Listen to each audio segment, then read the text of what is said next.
Good afternoon and welcome to today's Planning Committee. This is not a public meeting, but a meeting the public can attend. I'm Councillor Majid Khan, Chair of Planning. We're not expecting a fire practice, so if the alarm does sound, please make your way out of the building from the nearest exit, which is on the right-hand side from the way I'm facing. If you have mobility issues, please wait near the lift and assistance will be provided. The meeting point is outside of Cast Theatre. The meeting today will be recorded for council use on our YouTube channel, and by entering the chamber, you accept that you will be recorded and that your image will be retained. If anyone intends to record any part of the meeting, please ensure that it doesn't disturb the meeting and only record those people who are speaking. And can I ask everyone else to please ensure that the mobile phones are either switched off or on silent. Can I remind speakers that you need to press the large red button underneath the microphone when you're speaking. This will ensure that you are recorded. And the meeting today is proceeding on the basis that all committee members have read the agenda papers and are aware of what's being considered today. If any members do leave the committee during consideration of an application, they should ensure that they don't take part in the vote when they return, as they won't have heard all of the information on that item. We'll move on to item number 1, apologies for absence. I've had apologies from Councillor Jones, and I think everyone else is present. Yep. Item 2, exclusion of public and press. There are no exempt items on today's agenda. And item number 3, are there any declarations of interest? No.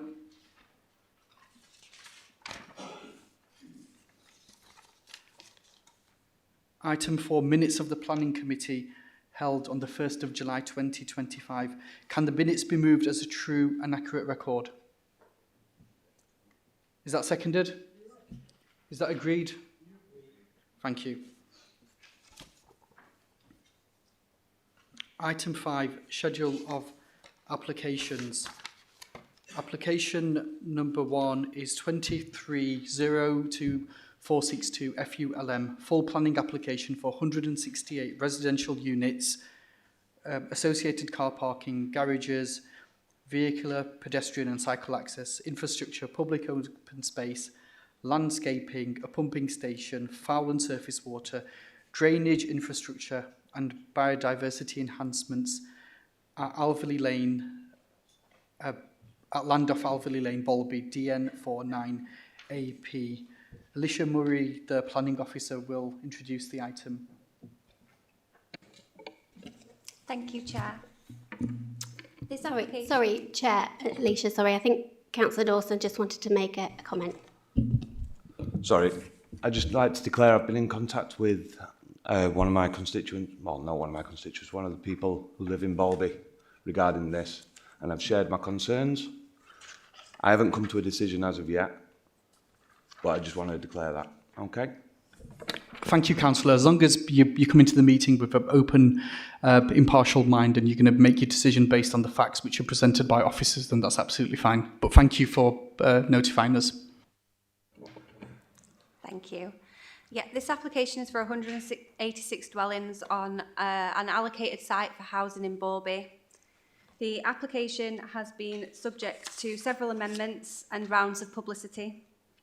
There have been 74 different properties objecting to this application, and an objection has been received by a local ward member. Additional representations have been received since the publishing of the committee agenda, and these are summarised for you in the pre-committee amendments. There are 3 requests to speak, one from the planning agent and their team, one from a local resident and one from the local ward member. This application has been debated by planning committee members before on the 1st of July committee. Members deferred this application for a site visit. Members have since conducted the site visit in line with the outcome of the last planning committee, and the site visit took place on the 18th of July during morning peak hours. Members walked the length of Alverley Lane and up onto Tickhill Road. As this application was discussed in detail at the previous committee, members will be familiar with the proposal as a whole, and my presentation to committee today will focus on the reasons for its deferral. These are some of the photos that were taken on the morning of the site visit as myself and members walked along Alverley Lane. The photos do represent the queue length down Alverley Lane at the time of our visit. It was noted by members that the majority of the cars were vehicles turning right onto Tickhill Road, and the time waiting at the junction was waiting for space to exit the junction to turn right or for vehicles on Tickhill Road to give way.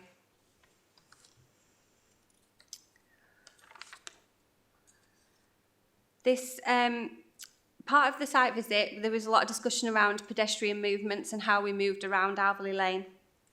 And it was highlighted by the committee members on the site visit that it was difficult to walk along Alverley Lane due to the queue in traffic and the footpaths ending along both sides of the road. So what I've done here is the blue line along these, the site plan shows the extent of the space available to create the footpath along Alverley Lane for the proposed development. Additionally, following the site visit, officers have reviewed the existing pedestrian routes within the surrounding residential streets and have highlighted a pedestrian route which avoids the need to walk up Alverley Lane for residents. The red line shows the routes pedestrians could take from the new housing estate with a starting point of the crossing at the location of the relocated chicane. The driveways proposed would offer dropped curbs for pushchairs and wheelchair users across from this point also. It was observed on the site visit that only 2 pedestrians were seen on Alverley Lane, and it may be that the traffic-free routes within the housing estate is the main route for the local residents to access Tickhill Road. And the image shows the snicket coming onto Tickhill Road, which has street lights running all the way down it. Additionally, while we was on site, there was comments raised by members about cycling. So the proposed site plan has a dark brown cycle route highlighted, and it provides a connection from the site down onto Woodfield Greenway, and there's also a loop around the Leap area onto Alverley Lane itself. So Woodfield Greenway is situated outside the red line boundary, but it is a council maintained bridle way, and the applicant will need to apply to the Public Rights of Way team to establish the access onto the Greenway post determination of the application. The Greenway connects all around Doncaster City, and it offers a wide range of connections onto the Transpennine Trail.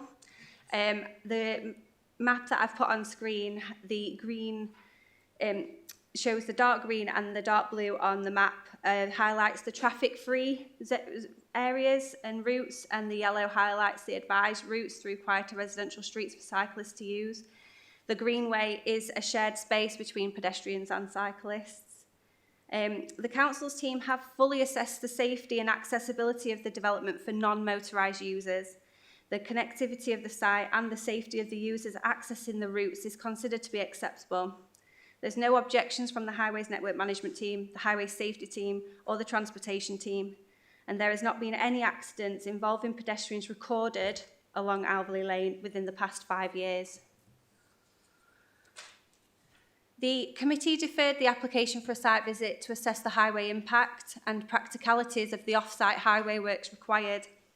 The committee members observed the junction with Tickhill Road with the proposed off-site highway works plan in hand, along with the vehicle tracking. As explained at last planning committee and on the site visit, results of modelling and an assessment of the current situation of the network and mitigation scheme has been proposed for off-site highway works. The proposal is to signalise the junction with Alverley Lane and Tickhill Road. The scheme includes a number of works which include the footway to the western side of the A60 Tickhill Road would be widened to provide a space for vehicles exiting driveways to wait off the carriageway.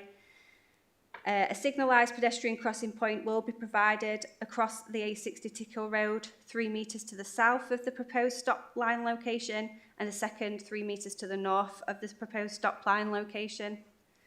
The crossing point will tie in with the existing footway provision on the east and western sides of the A60 Tickhill Road and provide a green man crossing facility as part of the operation of the traffic signals.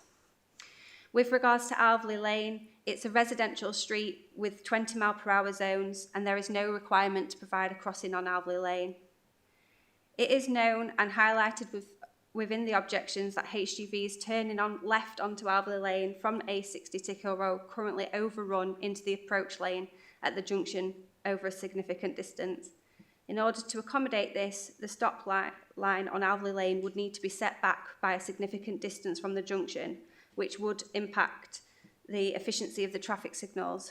So in order to avoid this and maintain the efficient operation of the proposed signalised junction, it is proposed that a traffic regulation order would be made to prohibit the movement of vehicles over 7.5 tonnes westbound along Alveley Lane, whilst still allowing HGV movements in an eastbound direction to accommodate refuse vehicles and deliveries. It is noted from the survey data that no HGVs were observed travelling west along Alveley Lane from the A60 during the surveyed periods.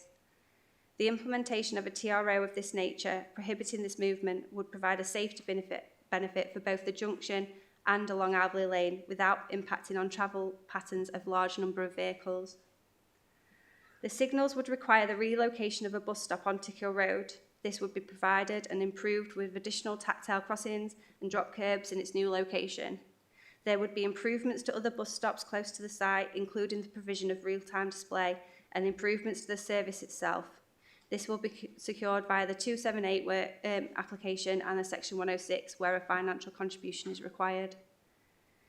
The results of the modelling show that the signalised junction arrangement would result in a significant improvement in operating conditions at the junction and a significant reduction in queuing on Alveley Lane in the morning peak when compared to the existing junction layout.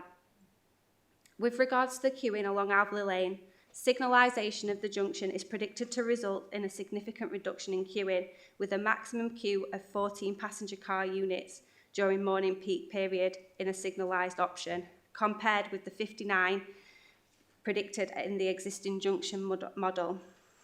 The signalisation of the junction would distribute the queuing experienced at the junction across all approaches, rather than queues forming solely on Alveley Lane, as it's currently the case. This will reduce the queue length along Alveley Lane, making it safer and easier for pedestrians to cross and for vehicles to access and egress both then the new residential accesses and the existing accesses for the residents living directly onto Alveley Lane and those that would exit off of Melford Drive, where it was seen on site that residents had to wait and while somebody in the queue let them out. Additionally, the Woodfield Way roundabout will continue to operate within capacity, even with the U-turn movements as a result of the banned right turn movement at Alveley Lane and Tickhill Road Junction. So, as part of the proposed mitigation scheme, the safety impacts of the proposal have been carefully considered by Highway Safety. The tracking of the vehicles has been conducted and the works are considered to be in line with the industry standards and would not result in an increase in harm to highway safety of the area. Furthermore, the development of the subject to off-site highway networks would not result in a severe impact to the highway network, which is in line with paragraph 116 of the National Planning Policy Framework. It should be noted that at the last planning committee, a local resident who spoke to members highlighted concerns with the relationship of the proposed development and the existing properties off Alveley Lane. The applicant has since provided a detailed section drawing to show the relationship between the two sides of the street, and this was presented to members at the site visit so they could make an assessment on this relationship whilst on site. So for completeness, I'm just showing this again so it's for public record. As stated in the committee report, the development does meet the required standards for separation distances and the amenity of the existing residence is protected in accordance with Policy 44 of the local plan.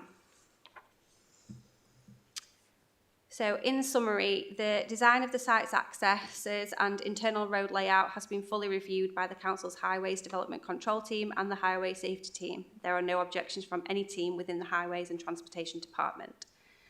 The signalisation of the junction with Alveley Lane will reduce the queuing in the AM peak by 45 passenger car units and would distribute the queuing on all arms of this junction, resulting in an improved traffic flow compared to the current situation. This will result will improve the safety for both motorised and non-motorised users of Alverley Lane and Tickhill Road. The development is in accordance with paragraph 116 of the MPPF. Without this development, the situation for the users of Alverley Lane and Tickhill Road will remain the same. The site is allocated within the local plan for housing and contributes towards the deliverability of the council's 5-year housing land supply, and the scheme complies with the development plan as a whole. Thank you. Thank you. Is Mr. Andrew Gregory here today? Mr. Gregory, hello, welcome.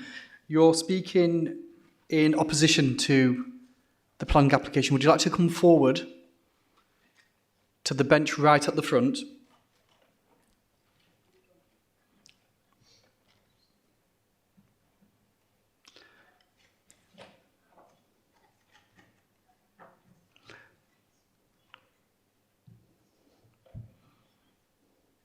So, Mr. Gregory, you'll have 5 minutes to speak. Your time will commence when you press the red button. And again, press the red button when you've concluded. When you've got 30 seconds left, I'll let you know.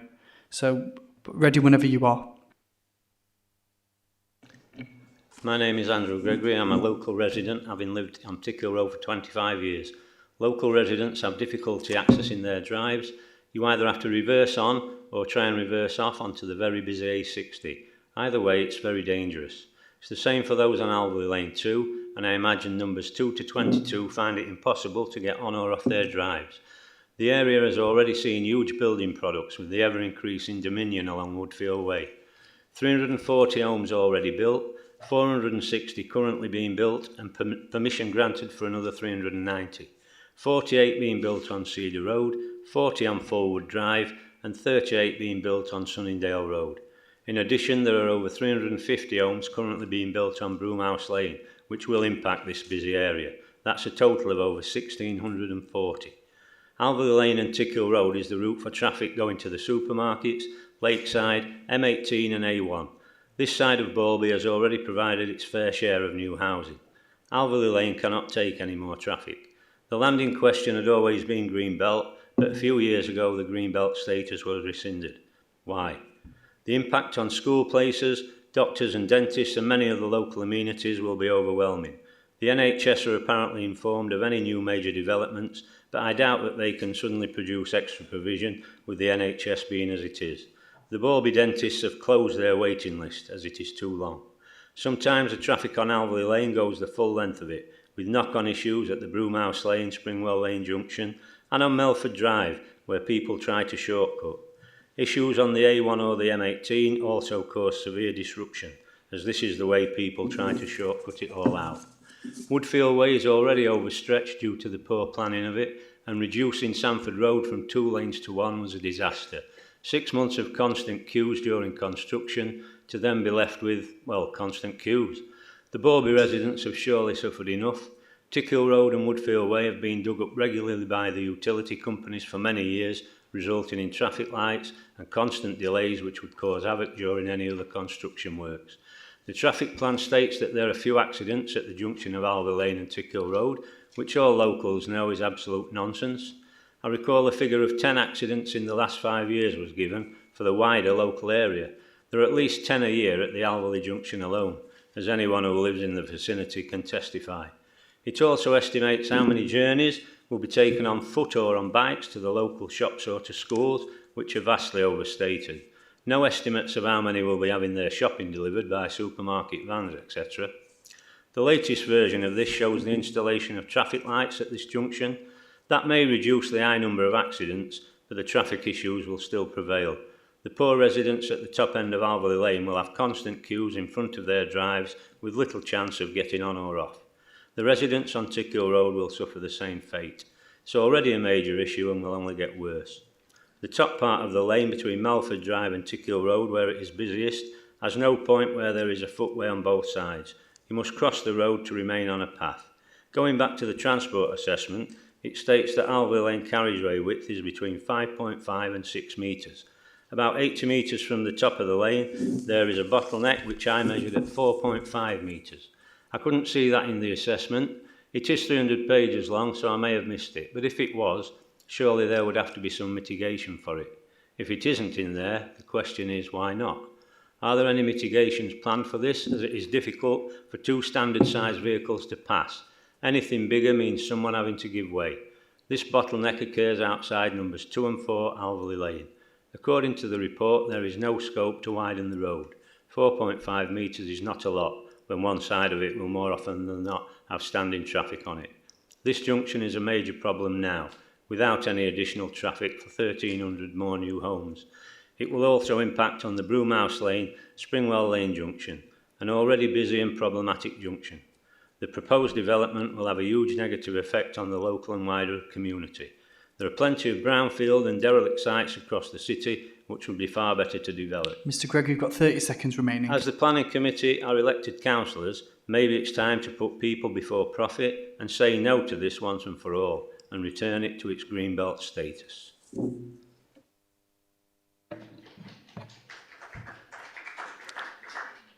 Thank you, Mr Gregory. Are there any committee members who have any questions for Mr Gregory? Councillor? Thank you, Chair. Andrew, is that right? Is it Andrew? Yeah. Andrew.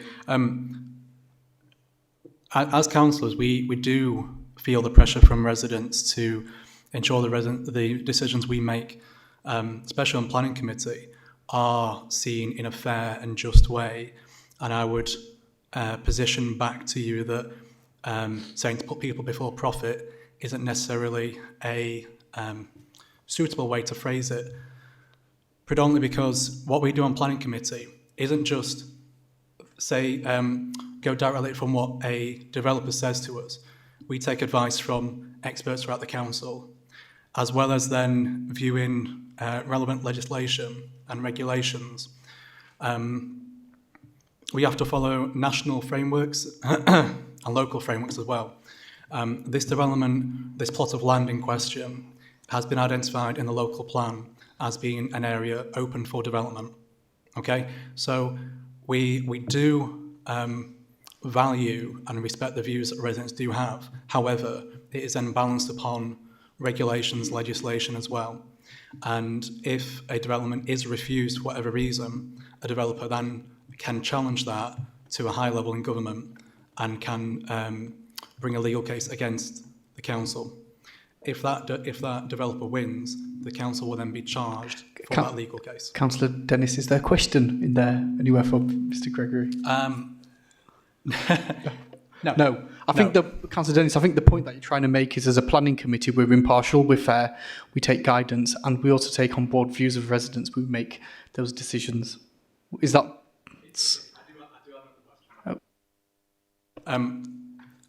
Andrew, specifically on the highways issues you mentioned and the junction in particular, this proposal does include the traffic signalling, which will, as the officer mentioned, will improve the flow of traffic in that area. And so the issues you mentioned around access and egress from driveways, there'll be more time to do that after the junction has cleared. So that's my point on that. Well, I don't actually agree with that. Sorry, Mr Gregory, you've had your 5 minutes. You said it was a question. There wasn't, Am I not allowed an answer? There wasn't really a question. Well, don't ask questions if I can't answer them. Mr Gregory, in all of what Councillor Dennis said, I didn't hear a question. He made a point and I gave him some levity to do so, and he just reiterated what we already know. There wasn't a question in there which was directed towards you, I'm afraid. Councillor Anderson.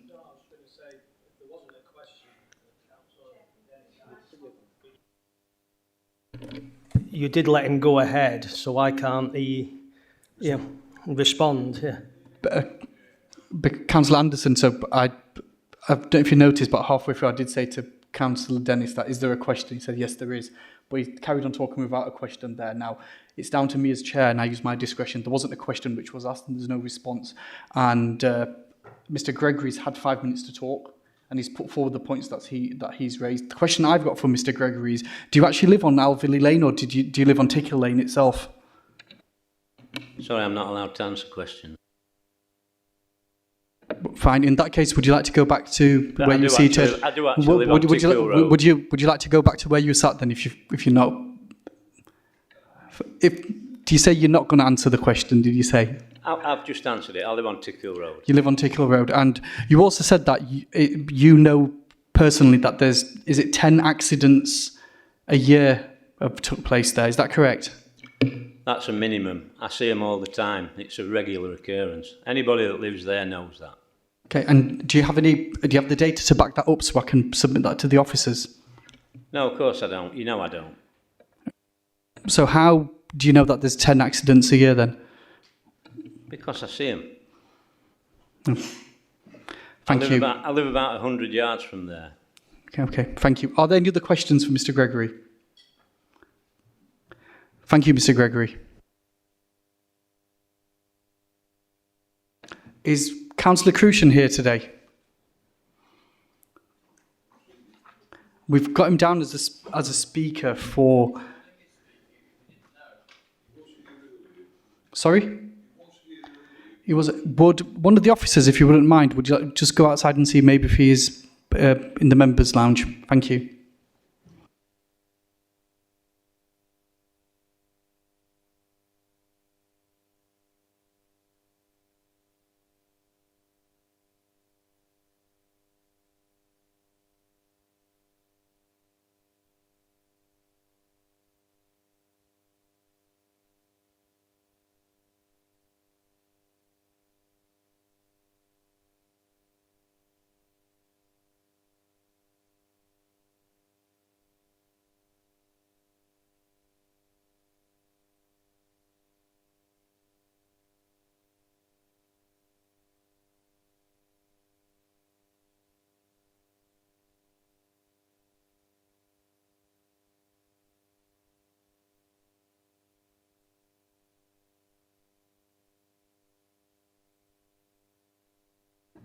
Councillor Crucian must be busy elsewhere. He did indicate that he was going to be speaking and that was acknowledged, but we'll move on. Mr. Corsier, are you here? Mr. Stephen Corsier? Hello, hi. If you'd like to make your way to the front, and it's the second to the front, the middle bench, if you'd like to seat yourself there, please.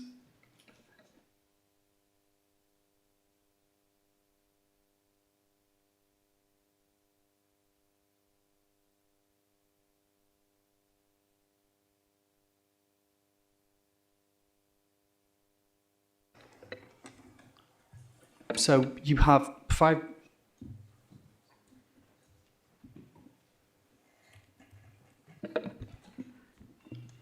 You'll be speaking in support of the application. You have 5 minutes to address the committee, and when you have 30 seconds remaining, then I'll remind you. Is that okay? Yes, thank you, Chair. I'll be sharing my 5 minutes with my colleague speaking on highway matters. That's absolutely fine. Thank you. Thank you, Chair and members, for the opportunity to address you again today. I do not propose to run through a long list of planning issues, though clearly the last committee, the only outstanding points that need to be considered were the impact on the local highway network and pedestrian accessibility. My highway colleague sat next to me is here to speak on those highway matters and will answer any remaining questions that you might have. However, essentially, we have a local plan allocation site in front of you. Many sites you see do their best to chip away at affordable housing, but this scheme proposes a fully policy compliant scheme. Added to that is proposing extensive highway and public transport improvements, significant amounts of public open space, increased public access, and extensive biodiversity measures. This planning application has been thoroughly tested by your officers and has been demonstrated to be compliant with the development plan. We have the full support of all your technical officers, including highways, drainage, environmental health, education and urban design. Therefore, I hope the committee can support your officers' recommendation and approve the planning application. Thank you. Good afternoon, Chair and members. My name is Adam Bradley. I'm an associate at Brian G. Hall Transport Consultants. My team and I have provided technical support on this application, liaising with your highways officers. I attended the planning committee earlier this month and was present at the members' site visit on the 18th of July. As you're aware, the proposed development is for 186 dwellings on an allocated site, and access will be taken from a new priority junction with Alverley Lane. As part of the development, new footway will be constructed along the site frontage where no footway currently exists. There will be multiple locations along the site frontage where pedestrians can cross Alvery Lane by making use of the reduced speeds at the chicane features situated along the site frontage, as well as numerous drop crossings across driveways. The signalisation of Alvery Lane to Tick Hill Road Junction will create gaps in traffic flow, providing opportunities for pedestrians to cross Alvery Lane safely. Alvery Lane, of course, will not provide the only route to and from the site on foot or by bike, and there will be a series of routes through the site, linking with the pedestrian and cycle route that runs along the southern boundary. This route will provide further opportunities to travel on Tick Hill Road and beyond. As members saw during the site visit on the 18th of July, Alvery Lane does become congested during the peak times. Our transport assessment, which was submitted as part of this application, includes a robust assessment of the Alvery Lane Tick Hill Road junction and demonstrates that there's already a need for it to be improved. The proposed signalisation of the junction will provide green line crossing facilities across Tick Hill Road to either side of Alvery Lane, providing significant road safety improvements for pedestrians accessing the bus stops on Tick Hill Road. The signals will also improve driver safety as all movements are controlled, removing the sort of risks associated with give-way junctions where drivers have to wait for suitable gaps in traffic on the main road. As seen during the site visit, buses stopping at the bus stop to the south of Alvery Lane already cause driver confusion for drivers entering Tick Hill Road from Alvery Lane, and the signals will help to alleviate this confusion.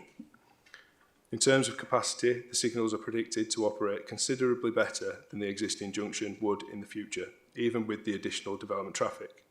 The proposed signals will result in a significant reduction in queuing down to around a third of what it would be without the improvement, and a reduction in delay from well over 6 minutes to around 1 minute 20 seconds. Introducing the traffic signals improves access for drivers on Alvery Lane onto Tick Hill Road, and as a result they will experience far less delay than members observed during the site visit. All of the technical work we've undertaken in support of the application has been thoroughly reviewed by your highways officers, who are satisfied that the signals are safe and will reduce congestion. The need for a specific pedestrian crossing on Alvery Lane was discussed at the last committee meeting, and members will recall that You have 30 seconds remaining. Not deemed necessary by your highway officer. In summary, it's been agreed that subject to the improvement works proposed, this allocated residential site can be satisfactorily, safely and sustainably accessed. Thank you for your time in giving this application your consideration.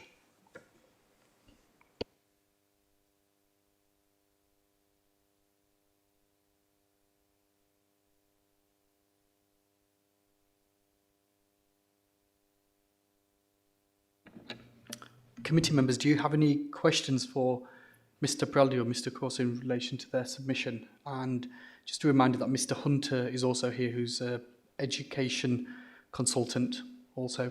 Councillor Dawson. Thank you, Chair. The lights that are going to go in, I understand that they're going to help considerably with the issues that are currently there.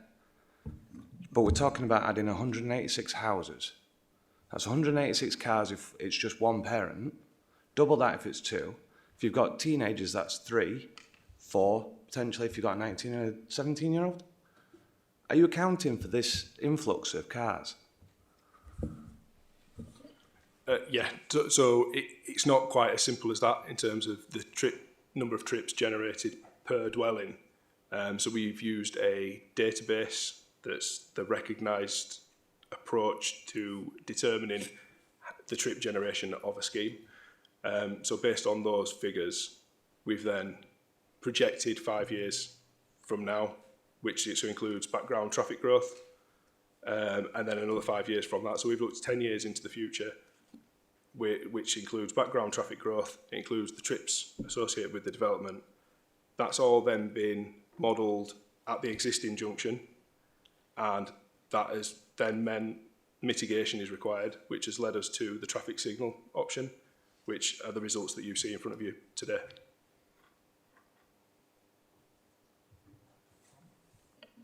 Councillor Dawson, do you have a follow-up? Oh, no. Councillor Cox.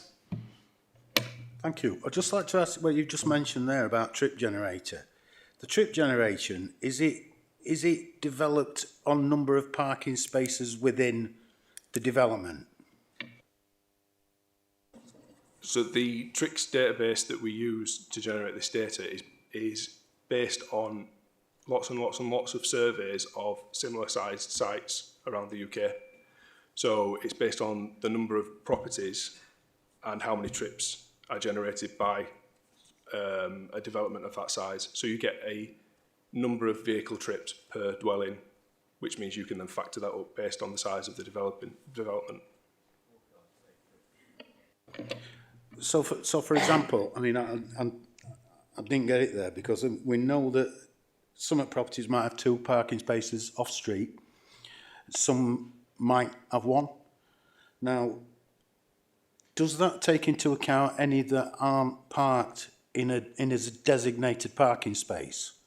Because surely there's a level that needs to be that you can assume, and you can only assume, how many vehicles are at that address. It might be 5. You just plug your finger at, but how can you give any kind of guarantee that that is what would happen? But that is the process. So counts that have been done at residential developments around the UK will all have houses that have 5 cars, they'll have houses that have 2 cars, houses that have 1 car, and then basically by analysing all of those different data sets for all of those different sites, you get to a point where you have a standard kind of trip rate per dwelling. So it does account for those various different size developments and properties.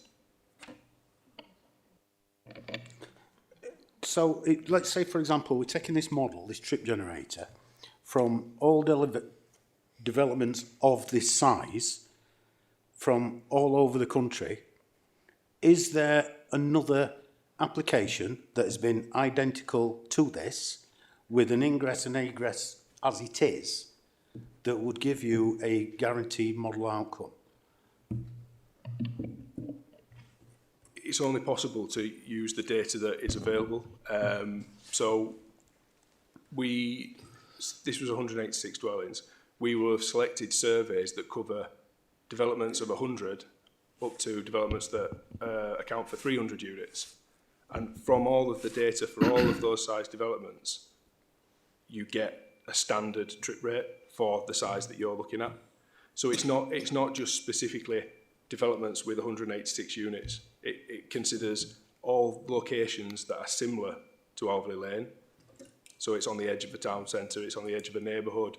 All those different criteria are selected.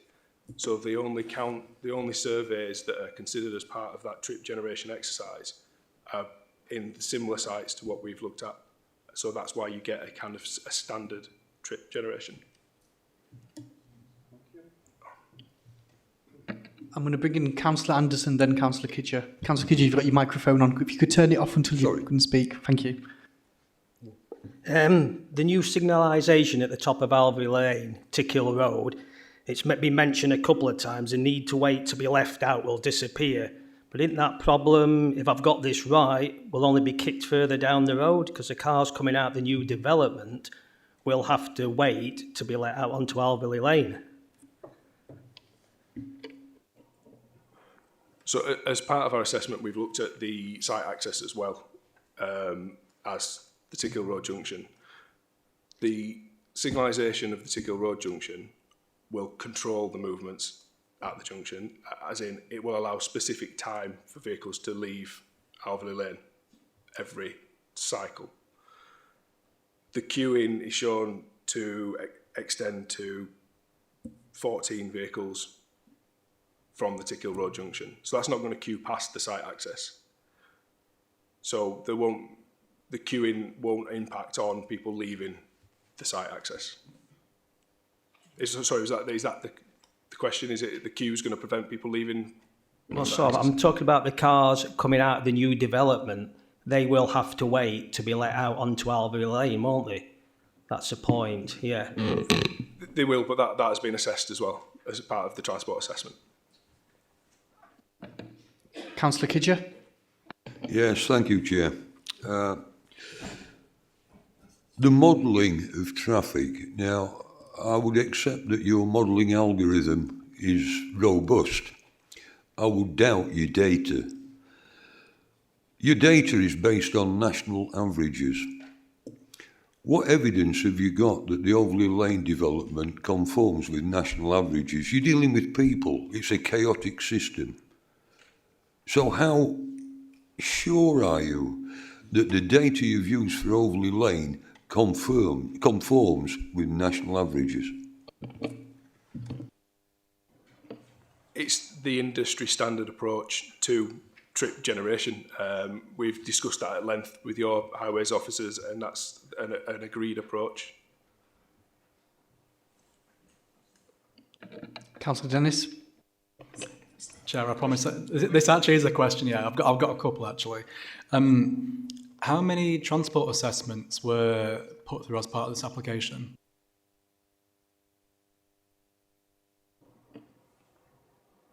Iterations of the transport assessment. I mean, it's an iterative process working with the local authority to get to an agreeable situation. So we've got technical notes, there's addendums, and it's all working towards an agreeable scenario where the mitigation that is put forward is agreeable. But I'm sure Alicia might know. I think from the documents on the planning portal, I think it was 3. And in the first 2, the highways officer found bits to pick up on. Why was it only in the 3rd full transport assessment that the traffic lights at the junction were suggested by the developer?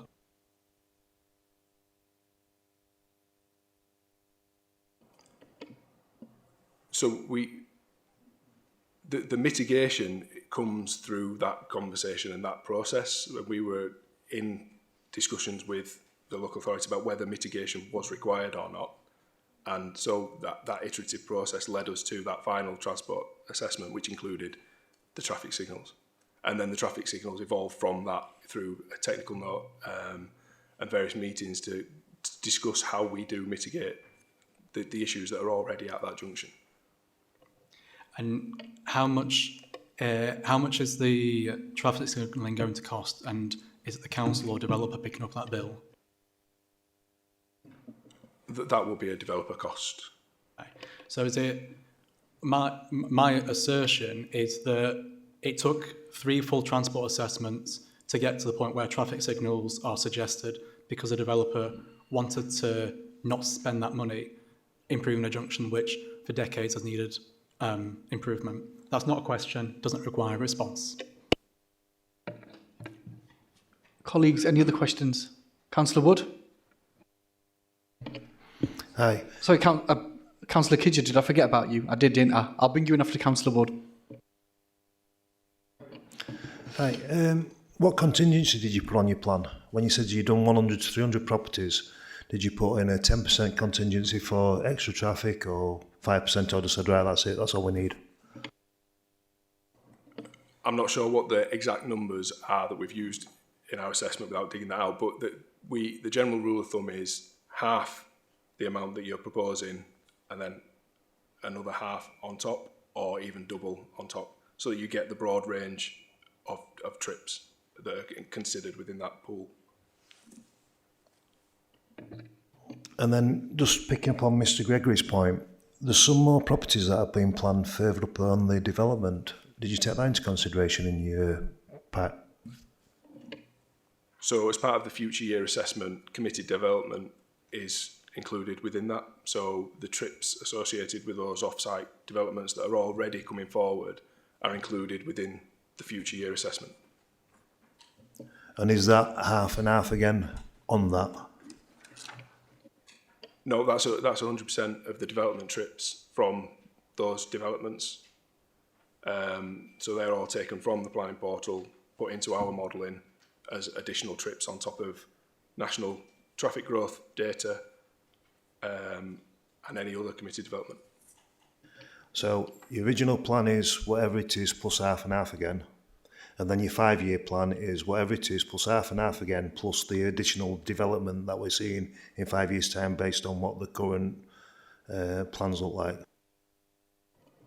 The half and half again is the number of dwellings to give you a best understanding of how many trips it's likely to generate. So that's today. Sorry? So that's like today, as Yeah. in 186 houses today would generate this many trips. Yes. So with the additional building of 300 houses, I think Mr Gregory said further up the road, your 5-year and 10-year plan would be simply today's plus half and half again, and then an additional 300 houses, or would it be today's plus half and half again, plus the 300 plus half and half again in 5 years' time? No, it's the trip generation from our development now, plus all of the trip generation from any committed development, plus background traffic growth. So we have the traffic data that we collect, and we then make that increase in terms of national database, so it increases as we anticipate background traffic to grow on top of that. Councillor Kidger. Yes, okay, thanks, Chair. I mean, there are quite a few little points I would like to make here. Some maybe for All questions, I hope. Pardon? All questions, I hope. Okay, would you agree? Yes. Thank you, Chair. And this is officers as much as these gentlemen. Highway safety is a big thing, and it's up to this committee, I think, to make a decision whether the development has an unacceptable impact on the area. If it has, that's grounds for rejection. On the ecology front, and I thank Helen Markland for an idiot's guide to ecology. So Councillor Kidger, do you know, in relation to the ecology stuff, when we go into debate, we'll direct those questions to the ecology officers? Okay, okay. So at the moment, it's around the statements that the colleagues made. I'd just like to clarify one or two things. This is not a green space. It's not special. It's not distinctive. It's classed as a common habitat. It is special to the residents, I have no doubt. There's going to be a loss of ecological units on this development, and that will be secured for a 10% gain by SO 106. That gain may not be in this area. There's an officer's note P20 4.24 that says this is not Greenbelt. It was removed in 2021. So why are you paying £50,000 for loss of Greenbelt? I wonder. Biodiversity. There's going to be a 3.07 units loss of habitat. Again, off-site payment, S106. So Councillor Kidger, those kind of questions, our officers will be able to answer better than what these guys do, because their area expertise is highways. Okay, more specific. Car parking. The existing houses have a car parking lane outside their house, so they can park on road. The new development will not have that lane. If it did, you wouldn't need a cycle lane. Overley Lane would become a cycle lane. The new residents of that development almost certainly will park on the road. You won't get a car down in between them. If they don't park on the road, they will park in the existing parking bays that are for the residents that already exist there. What do you think that will do for social cohesion in the area? Flood and drainage. There's a tremendous amount of unanswered questions. Councillor Kidger, if we let the specialist answer that question, then move on to your next one. Okay, go on then. So I think the question was around the implementation of the cycle lane and how residents might be parking and blocking off the cycle lane and how that would impact the neighbourhood. I think the main comment, we're providing parking in line with the council standards, and that's including visitor parking. So there's no reason why residents should need to park outside of the site. Obviously, you say there's no reason why they shouldn't park outside? They should need to park outside the site. We're meeting council's full parking standards, including visitor parking within the site itself. Rest assured they'll park on the road. Okay. Go anywhere in Doncaster, you'll see people parking outside the house. It doesn't matter what parking they've got available. So Overley Lane will become a cycle lane. Yeah, flood and drainage. There seems to be an awful lot of unanswered questions regarding who's going to be responsible. I think there's going to be a management company set up for surface water drainage. Who pays for that? So in what respect, in terms of the long-term management of that, normally there will be a sort of a service agreement in place, and part of that would be partially adopted by Yorkshire Water as well. It's very standard. It doesn't say that in the notes.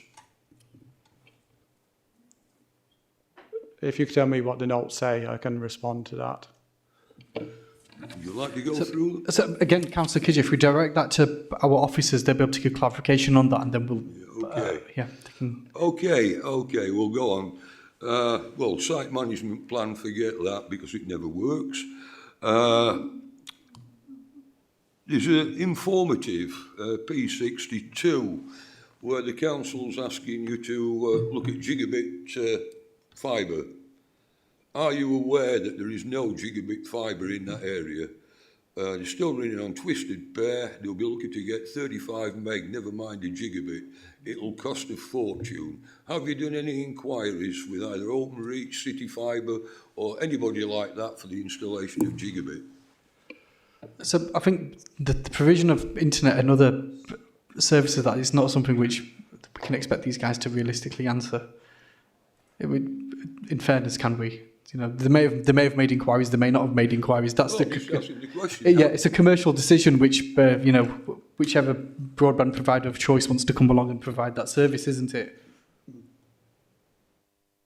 You said a commercial decision. I thought it was a requirement from the council. No, in relation to, you're talking about internet provision on the site. That's what you're asking about, aren't you? Yeah, just say gigabit. Gigabit would mean fibre to house. There is no fibre on Overley Lane. So our council officers, so a lot of these questions that you've got, Councillor Kidger, I want you to ask all of them, but to ask the right person. If you direct those to our officers, they'll be able to clarify what it is, and if they can't clarify, that's when then we'll have to get further clarification. I think you're asking the right questions, but to the wrong people. That may be so. Anyway, okay, to whoever, page 103, 108, bus services, you're paying £103,662 contribution. Councillor Kidger, you're asking the right questions, but you're asking them to the wrong people. So let's put you on hold for the moment. I want you to ask all those questions. Every single one is important, but you need to ask that to our officers. They can clarify because they would have already written the reports on this. Is that fair, Councillor Kidger? I'm not trying to cut you off. You're absolutely right in what you're asking, but I'm afraid you're going to have to repeat yourself again in a couple of minutes, if that's okay. Councillor Wood, did you want to come in? I think this is one for you. CWU, Commercial Communication Workers Union, are pushing for letterboxes to be at a certain height and standard. Is it possible you could adopt that standard on your proposal if it's passed off today?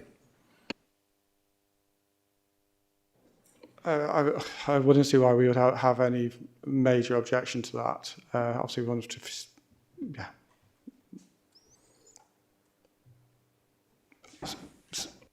Now, what I'm saying it's a British standard, EN 13724, that determines height and size of letterbox, and it's an ergonomic standard as well to ensure that postal workers and customers get the best possible delivery of the service. It's just something that it's for nothing. But if it was something that could be took into consideration, I'm sure many people would appreciate it.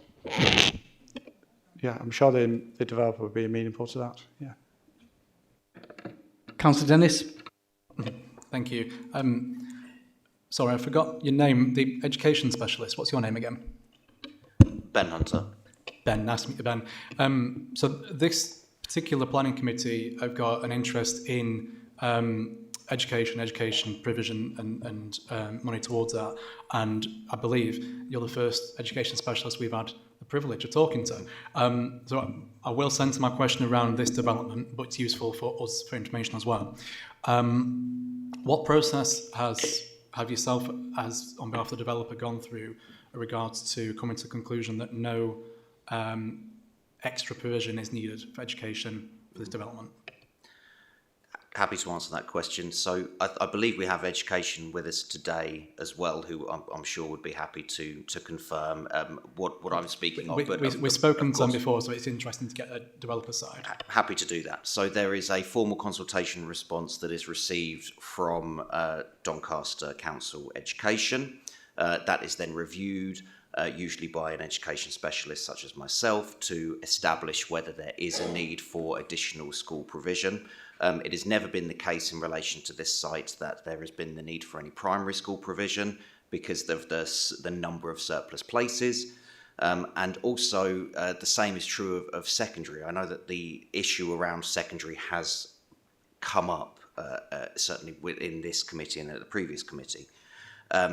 But I think it's important to put this in context, because when you look at the closest school to this development, from a secondary school perspective, that's Astraea Academy Woodfields. Now that school, as of the current academic year, is operating with 336 surplus places. So the school has a roll of 714 against a capacity of 1,050. So that is an average of 67 surplus places per year group, which, when utilising Doncaster Council's child yield, says that you could build 2,240 houses next to that school before it is full. So it is simply the case that you have to look at, will the child yield of this development take that school over capacity, or is there sufficient capacity within the local school to this development to be able to accommodate those children? And clearly here, because of the surplus capacity at the closest school, which is within a 3-mile statutory walking distance, as required by the Education Act, there is no need under SIL Reg 122 to justify planning obligations. Thank you for that answer. And as part of the regular complaints and views that residents have regarding developments, there will no doubtably be concerns about other developments in the area, adding to that school pressure in this part of Doncaster. Has your work taken into consideration those other developments as well? Absolutely, yes. So there are projections that are produced by Doncaster Council and every education authority annually. They're called school capacity projections, or SCAP projections, which are submitted to the Department for Education, verified and then published in the public domain around March every year. Doncaster Council will be consistently working on updating those projections. And now that includes the growth in the system, where they can see primary school pupils moving through into the secondary phase. It also includes the child yields of any developments that they know are going to come forward that have got approved reserve matters. So the projections look at the totality of the need for places, including developments that they know are coming forward within that planning area. And then what's additional to that you would then add on the child yields of any other developments that are coming forward in that area. But I think the important point here is that you have Sir Thomas Wharton Academy, which is in New Edlington, which is not within a safe statutory walking distance of this development, which is close to capacity. It's not full, it's got 33 surplus places, but that's not a lot. But then you look at the closest school to this development within the catchment area, and you see that significant number of surplus places. It's operating at 68% of its available capacity currently. And just to further caveat that, that's 68% based on its planned admission number and not its actual physical capacity, which is even bigger. But we work off the admission number because that's how many pupils they accept per year group. So it's simply a case of, because Doncaster has the statutory duty of looking at pupil places in their area, it's simply, is there enough surplus places to accommodate the children? And that includes other developments coming forward, as well as just natural growth. Thank you. This information does sort of mirror what we've been told by the council. It's just useful for those residents in the room and also who will be interested after this committee as well.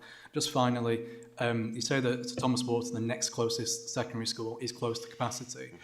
Could this development produce enough children to, who through natural choice, through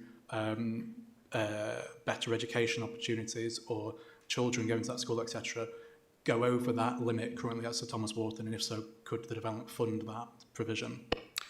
It wouldn't be appropriate for planning obligations to be secured because you don't just look at individual schools.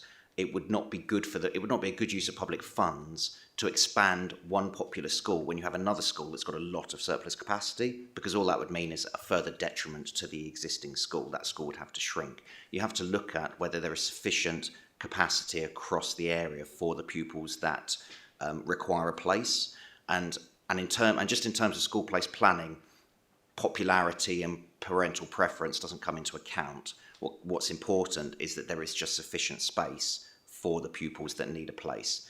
And as discussed, the currently 336 surplus places is the equivalent of 2,240 occupied houses. I believe that exceeds any of the sort of numbers that we're talking about of development coming forward in the area.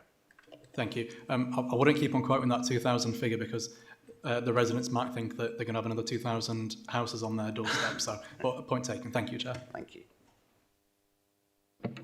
Any other questions? Do officers wish to clarify any matters of fact before we go into debate? Thank you, Chair. There was a fair bit there, so I'll try and keep things brief, but a number of points just to pick up on very briefly. Councillor Wood, your point about the height of letterboxes and making the standard across the new development, not a material planning consideration, but the agent heard what you were saying there and can take that away, I'm sure. Similarly, Councillor Kidger mentioned around broadband services. That's not something that we would take into account through the planning decision, so just be aware of that. You also mentioned, Councillor Kidger, around drainage. And I just draw your attention to page 38 of your papers at paragraph 7.68, which explains that foul and surface water systems will be adopted by Yorkshire Water or an alternative provider, and that any private drainage on shared drives will be maintained by a management company, and that management company would also be responsible for managing the open space. That's quite common across new developments. It's an expectation that will happen to make sure that management and maintenance takes place in an appropriate way. Councillor Dennis, I'm sorry, I'm just going through my list here, so they might not appear in any kind of logical order. Councillor Dennis, you asked the question about the various iterations of the transport assessment and why there had been so many. The reason that happens is because we've got colleagues who scrutinise that evidence and provide us with their views on what's being provided to us, and they scrutinise it very carefully, and so there is a back and forth iterative process to make sure that it does what it needs to and we're securing the appropriate mitigation. So that's why you would have seen those various situations, and Andy and Steve are in the room to be able to explain how they go about that, if that would be helpful. One final point from me, and it was a point that was raised by Mr. Gregory when he spoke around the fact that what should happen is that this application should be refused and the site returned to the Greenbelt. That's not what would happen in the event that you refuse planning permission today. It would remain an allocated site. It's been taken out of the Greenbelt through the local plan. And the Greenbelt compensation contribution that Councillor Kidger asked about is a policy requirement that's set out in the local plan. So that's the reason that the contribution is being requested in the way that it is. That's a bit of a rattle through the various things that were discussed, but hopefully that's helpful. Members, we're now going to go into debate. So it's an opportunity to ask our planning officer any questions or to make any comments. I'm going to bring in Councillor Kidger first because I think he's got quite a few questions. Councillor Kidger. Yes, okay. I say one of the main problems, as I see, is parking. The existing residents of Obley Lane have a parking lane where they can park outside their house. The new residents on the other side of the road haven't got a parking lane and there isn't room for one. Now, if they park on their side of the road, you won't get a car down in between them. But there is an existing parking lane, so why can't they park in the existing parking lane on the other side of the road? And I just wonder what that will do for social cohesion when you get raging battles about whose parking space is whose. Microphone, Thank you. Do you want? I would just say, obviously, they're not designated parking spaces. That is just on-street parking. That is not restricted in any form. And the parking for those residents within the new proposed housing site, they do have the required number of parking spaces per dwelling that is required, and there is visitor spaces available within the site itself. So there is opportunity to park. The difference between the existing houses on Alveley Lane is the age in which those houses were developed compared to today. Our standards have increased significantly since those houses were built. Since houses were built 10 years ago, 5 years ago, the parking standards have changed with the times. So yes, there is instances around Doncaster where there is a lot of cars parked on the road because they've not got enough spaces on their driveway, but that's because of the time, and fortunately we can't go back in time and increase the amount of parking available, but what we can do is make sure we're mitigating and providing enough parking for the houses that we are building now. Andy, if you want to add anything else to that. No, we have a local plan policy and standards that we have to follow. So without those standards, you'll have mayhem. So those standards have been agreed by the committee, by planning, the national standards, and that's what we follow. So it's not a matter of we've made anything up. We follow local plan policy for a reason, yeah? It's met local plan policy.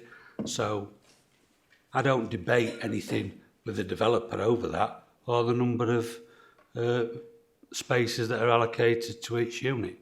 Now, the fact is that they might have one car, they might have two cars, they might have three cars. You don't know, I don't know who's going to buy the house. So nobody can predict that. But what we have to have is a baseline and a starting point. That's been agreed and that's been followed. So that's what we have to do as officers, is make sure those standards are followed, thereby we don't have any opinions or any other sort of deviation from policy. Yeah, I quite appreciate your answer and totally understand what you're saying. The problem is legislation and policy doesn't cover every situation, and I see this being a major problem on Overley Lane. Officers have stated quite truly it isn't the existing parking lane on Overley Lane isn't for the houses that already exist. It's for anybody to park in, and rest assured, in my opinion, they will. So, yeah, go ahead. On-street parking is for everyone. You aren't designated a spot on street, so unfortunately people tend to think that's the case, but anybody can park anywhere on the adopted highway. So quite rightly, you have an opinion, you're entitled to your opinion, but those are the facts, and that's what we as officers stick to. Councillor Kidger, from before you had quite a few questions. Are any of those relevant to ask the officers now, would you say? Yeah, that's fine.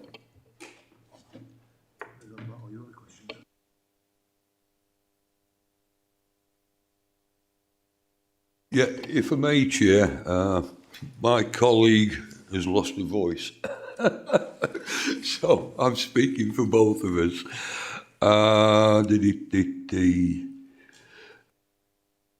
Yeah, the question is, have they calculated the extra provision for car space for those larger extended families?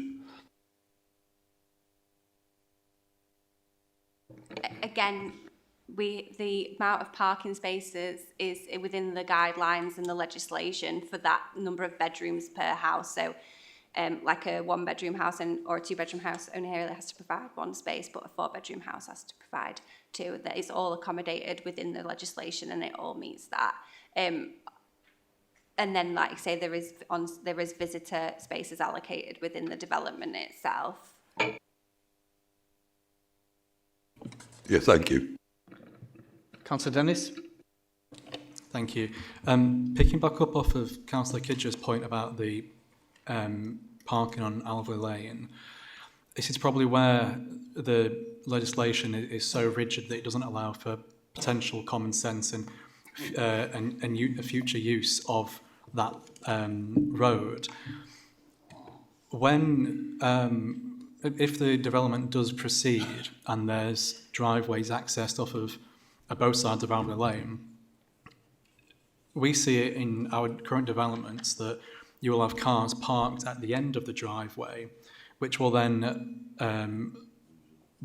block off one of the lanes, so it will make it a single lane section of the highway there. You can't legislate for that. Highway's going to say, sorry, Gov, that's not how we would view it. But we as residents know that's what happens on residential streets. I don't know what, as planning committee, we can do about that, because we can't view that in terms of actual common sense rules, because we'll get slapped down for it, because that's not what's written down and what we're supposed to follow. I'll pass that on to officers for your views. Thanks. I can't control anybody driving or parking in a manner that's inappropriate. So that can happen anywhere, anytime, on any adopted road. So we do our best to make sure everything's followed in terms of guidance and local plan policy, and that's all we can do. We can't actually accommodate stupidity, and we can't do anything about what people do, because everybody leaves at a different time every day. So even when it comes to traffic flows, traffic movements, everything, yeah, we can only provide the best guess based upon other similar developments, yeah, that happen all over the country.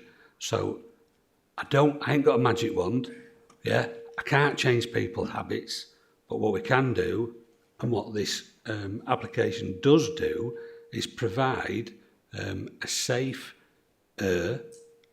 junction for everybody to get out of Alvey Lane onto Tickhill Road. Without this application, that's not going to happen.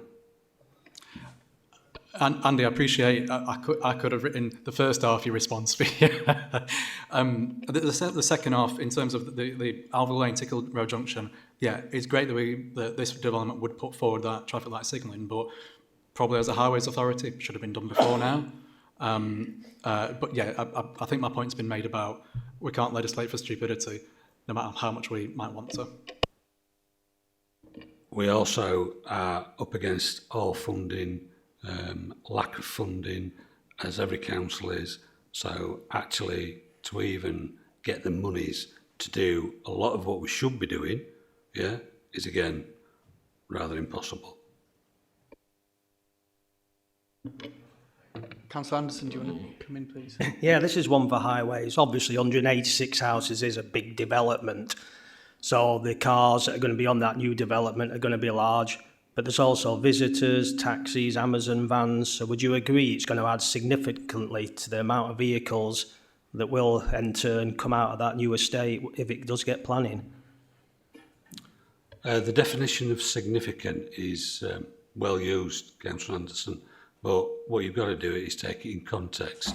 So there was something said earlier in relation to all 184 houses coming onto the network all at once. Well, that doesn't happen. Never happens, won't happen. So in terms of trying to back up traffic consultant, then what you've got to look at is the amount of traffic that will come onto the network in peak hours, because that's the most disruptive part of any development, is when it's the peak hours, yeah, and how much it will exaggerate exacerbate the existing situation. So, without getting too complex, there's going to be no queuing towards the access into the development. That has been negated because of the signals. Yeah, it's been proven by modelling, and that's what we have to do. And that's what we look at when we're looking at these developments, is that what is the projection, what is the modelling saying about the queues from top of Alverley Lane down. So if you're looking at 14 cars, round about 80 metres, roughly. So that's your length of your queue. It's nowhere near where the access into the development is. So one of your questions in relation to the queue length is that you won't actually wait, to get into the queue, because the queue's somewhere up there. Yeah? So that's one of the questions. So in terms of a significant amount of traffic, no, there will be an increase.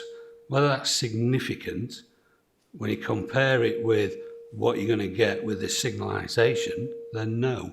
These are the mitigation measures that are put in place to reduce any significant increase and any significant detriment to the existing highway network. We as highway officers are quite happy that as long as that signalisation is put in, then the queues that the residents have at the moment should reduce and will reduce.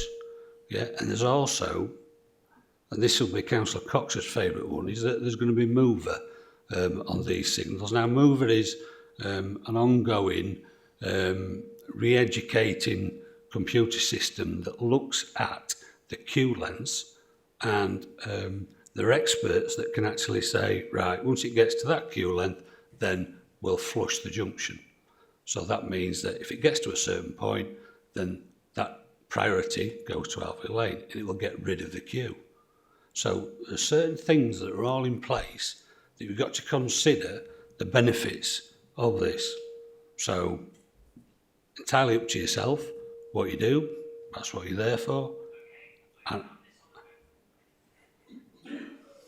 so it's up to you how you want to either refuse or grant permission, but as far as we're concerned, the consultant's done all that he's done, we're happy with it, it's a benefit to us as a council and improves the highway network.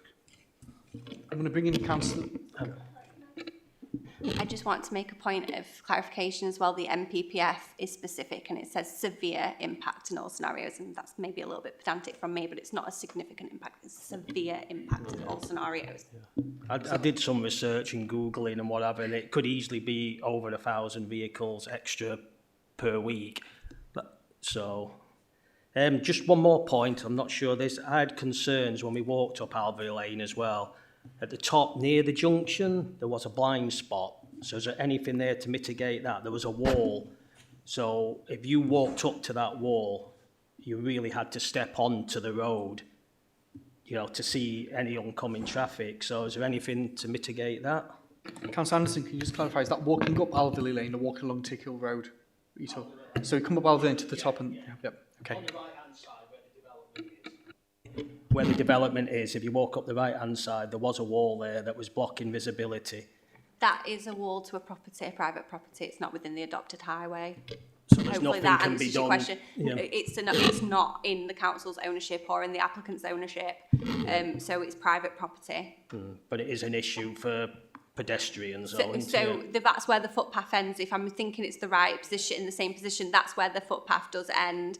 So it would be down to pedestrians to make that assessment themselves of their safety and potentially cross at an earlier point. Like I say, there is the chevrons along Alverley Lane that would provide safer crossing points, and that with the flow of traffic improving because of the signalisation, there wouldn't be the queue in traffic as there was that we saw on site. So that also decreased the amount of visibility for us to cross over, because we did all experience that on site, didn't we? We found it difficult to cross because we couldn't see down the other side of the queue So that this is where my point of the whole assessment is, that by signalising it, it increases the flow of the traffic and it provides breaks in traffic, so it makes it safer to cross at different locations across Albley Lane because the flow is moving and it's not standstill. And it does provide breaks. The signalisation will provide natural breaks in the flow of traffic. So if I'm interpreting this correctly, so that existing that blind spot's an existing blind spot. It's worse currently because we don't have the signalisation in place, and with the 20 miles an hour speed limit that we're on, that will continue as it is. So it's a continuation of the same issue. If nothing, it's going to get reduced once the traffic lights. Am I correct in interpreting it that way? Highways. So the existing situation remains as is, but it's improved by the fact that you have natural breaks due to the signalisation, so you're correct.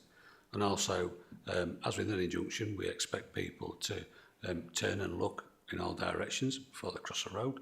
That's just normal green cross Crowman, going back a bit. But anyway, so yeah, we would naturally look for people to just cross the road as is now, but it's improved due to what Alicia said in relation to you get natural breaks and the fact that traffic's further back. Thank you. Councillor Anderson, if you're done, I'm going to bring in Councillor Cox and then Councillor Dawson. Thank you. Andy, when was traffic calming put in on Alvaley Lane, and why, please? I haven't been here that long, Steve. And if you look on, and I did look actually, because I thought, how long's that been in? And it was before 2008. That's all I can say. I have no idea. I've no idea when anything was done. Well, nothing's been done after 2008. So without actually the highway safety team here, then I can't answer it, but I would doubt whether they'd know anyway. So we're going back nearly 20 years. Sorry, I can add a little bit more to that because I did ask this question of highway safety. Yeah, so we are not sure 100% why the chevrons were there because they were put in so long ago, but obviously it was probably due to a road safety concern. Otherwise, why were they put in there? Same with everywhere. And then the 20 mile per hour was introduced, I believe, in 2018 or 19. Last year, but that was again because that was a mayor's part of the whole mayor's manifesto was to put 20 mile per hour zones in residential streets, and Albley Lane is a residential street, so it wasn't due to, and there's been no recorded accidents in accordance to the crash data in the past 5 years. There has been recorded accidents on Tickhill Road in the past 5 years, and the crash data does stipulate the reasons why. The reasons why were there was pedestrians trying to cross after getting off, disembarking from a bus. There was some rear-ending because of temporary traffic lights, and there was also incidences with crashes on Tickhill Road due to people giving way to Albley Lane and not both sides didn't give way, and then the crashes occurred in that nature. So again, as I've said throughout the report and in my presentation, the signalisation would remove the need to wait for people to give way. So that will improve safety. It will provide the crossing points outside the bus stops for the residents disembarking from the buses, again, improving safety. And it provides safe crossing points for residents that want to access green spaces or anything else on the other side of Tickhill Road. Can I just add in terms of the accident data? I think the gentleman, one of the residents, said something along the lines he has witnessed 10 accidents above and beyond. Well, not every accident is recorded. So we have, again, accident 19 data, I think, that records all accidents, but only in terms of slight, severe or fatal. So the three categories that we consider. And if it isn't in one of those categories and there's been an accident, even a little shunt, then as long as nobody's injured, police aren't bothered. So it will not go on the system. So whilst the gentleman might not know that, that's what happens. So I'm not disputing what he said isn't true. I'm just giving you an idea that there's probably more accidents, and he's probably quite correct. But what I would say, again, this will improve that. There will be less accidents. There'll be less of the give way, who's going, am I going scenario. So. When the application was being read out, there was mention of no heavy goods vehicles turning in, but a bin lorry can. How do you define the differences between the bin lorry and an HGV? Because surely, if a bin lorry turns in, an HGV driver is going to think, "Oh, I'm of a similar weight, I can do exactly the same." Sorry. The report stipulates that the bin lorries and delivery trucks will be able to exit from the eastbound direction, so they will be following round. So it's a 7.5 ton limit on a left turn from the westerly direction, but they will still be able to go from the other way. So basically, the bin lorries won't go that way; they will go like on a different route and then come up. So it will require the bin lorries to change their route. But that is all part of the traffic regulation order process, and that's outside of planning. So I don't want to answer anything wrong if I answer any further on that, because I'm not a highways officer who deals with traffic regulation orders, because they are outside of planning.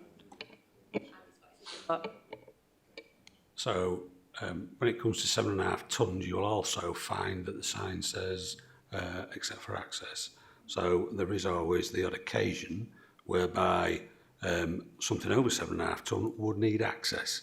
And in that case, yeah, that's the only case that might be, and it might be something that is a consideration for the refuse lorry, just in case. But what we would prefer is to avoid confusion, and even though lorry drivers are professional drivers and should adhere to the rules of the road, that should always be implemented on the basis, or try to be implemented on the basis, that no 7.5 tonnes are actually allowed down there. So there is always except for access, but it has to be definitive in terms of why. So no Tom, Dick or Harry should be using it. Councillor Cox, are you done? No. Sorry, I just want to go away from this a little bit and look at drainage, which is a specific thing I do love. Before you come in with that then, Councillor Cox, I think Councillor Dennis might have had a question on highways. Okay. Let's get his highways one done, then we'll come back to you. Yeah, thank you, Chair and Steve. I've got two questions. It might be a bit daft laddie, so if it is, shoot me down. Because removing the right turn from Tickle Road onto Alvey Lane, it's basically formalising the U-turn then on Woodfield Way roundabout. Does there need to be improvement works done along Tickle Road and that roundabout to show that it's formalised supposed to do a right turn? And the second part is, has there been traffic modelling done, because there'll be double the amount of journeys then on that part of Tickle Road each way? I'll try and answer and then feed in with Andy. So yes, the traffic modelling has accommodated for the additional U-turn onto Woodfield Way roundabout, and that roundabout will still operate within capacity. So it's all been factored in. And I will pass over to Andy to answer the technicalities of the right turn. I could do with a pint of water actually, because my mouth's getting dry. I've been doing too much talking. But basically, what we will have is a no right turn, so a right turn ban as you come to the approach, and then an assessment's already been done on the existing right turners, which are very, very low from my understanding. Don't have the figures, don't ask me to quote the figures, but then the turnaround is within parameters. So in terms of the distance travelled, it's negligible really, in terms of the distance for people to go round and then turn left into. So all those things, as Alicia's pointed out, have been modelled and factored, but it would have been better question the consultant on that one. Councillor Kidger, is yours a highways question? Yes, please, yes. Regarding the 7.5 ton limit, when will this come in? Because during the construction period, which is going on for some considerable time, there's going to be oversized wagons pulling in with all kinds of materials. So will the 7.5 ton limit be brought in on completion of the project? Or when? Because you can have some damn great big vehicles going in there. So there is a condition for a construction management plan to be submitted prior to the commencement of any development. The construction management plan, and I have had this confirmed with Highways Network Management and Andy, will include, required to include a routing plan, which would route all of the heavy goods vehicles from Springwell Lane up into the site and not from down Tickhill Road, Alverley Lane. So that is how we will request the routing of vehicles to be completed. And the TRO and all the off-site highway works have to be completed prior to the first occupation of one of the dwellings. And again, it has to be proportionate, and it has to be reasonable to meet the SIL tests, and asking that to be done any earlier would not meet the required SIL tests. Thank you. Councillor Wood, is yours a highways question? Yeah, please come in. Is there any intention of limiting parking on Alverley on the new development site? I'm sure he's specifically looking at those houses on Alverley Lane only. Is that?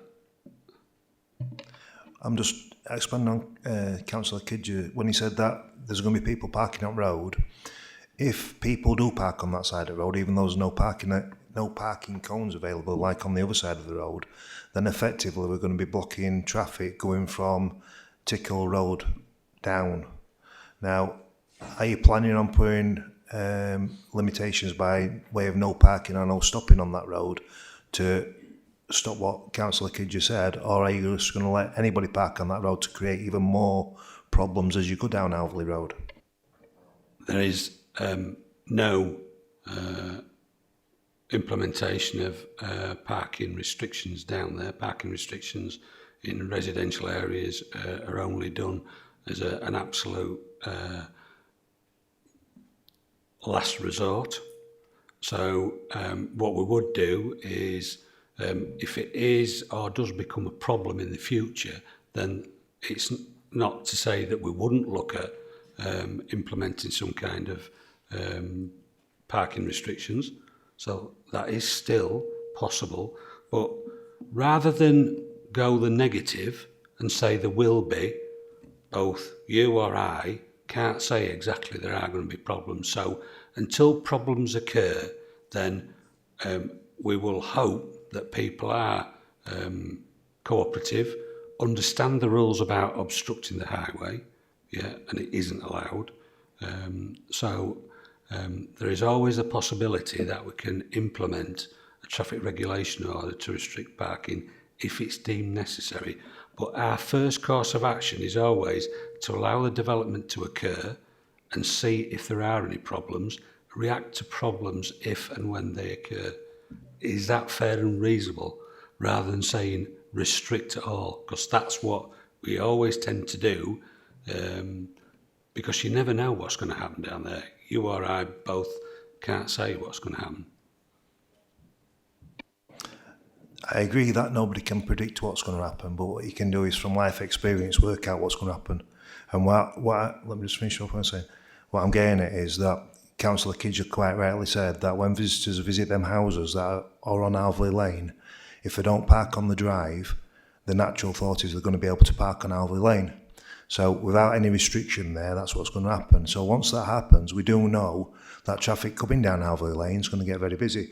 We've just been looking at traffic monitoring now, and Alverley Lane's already backed up at 3 o'clock in the afternoon at the opposite end. So what I'm saying to you is that at this moment in time, we can see that there's problems occurring now in real time.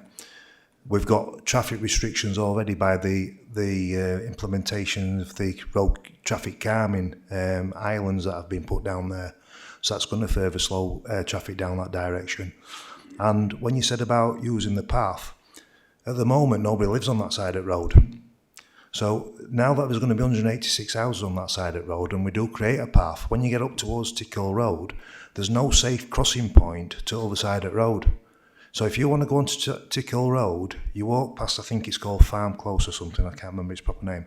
But at that point, there is a blind spot. So unless we're going to put some sort of island for guys to stand on and look up Alvey Lane towards Tickhill Road, it is actually a blind spot there. And we all witnessed it when we went out on site to have a look at this particular location. So we've already discussed earlier about the safe walking route already through the estate.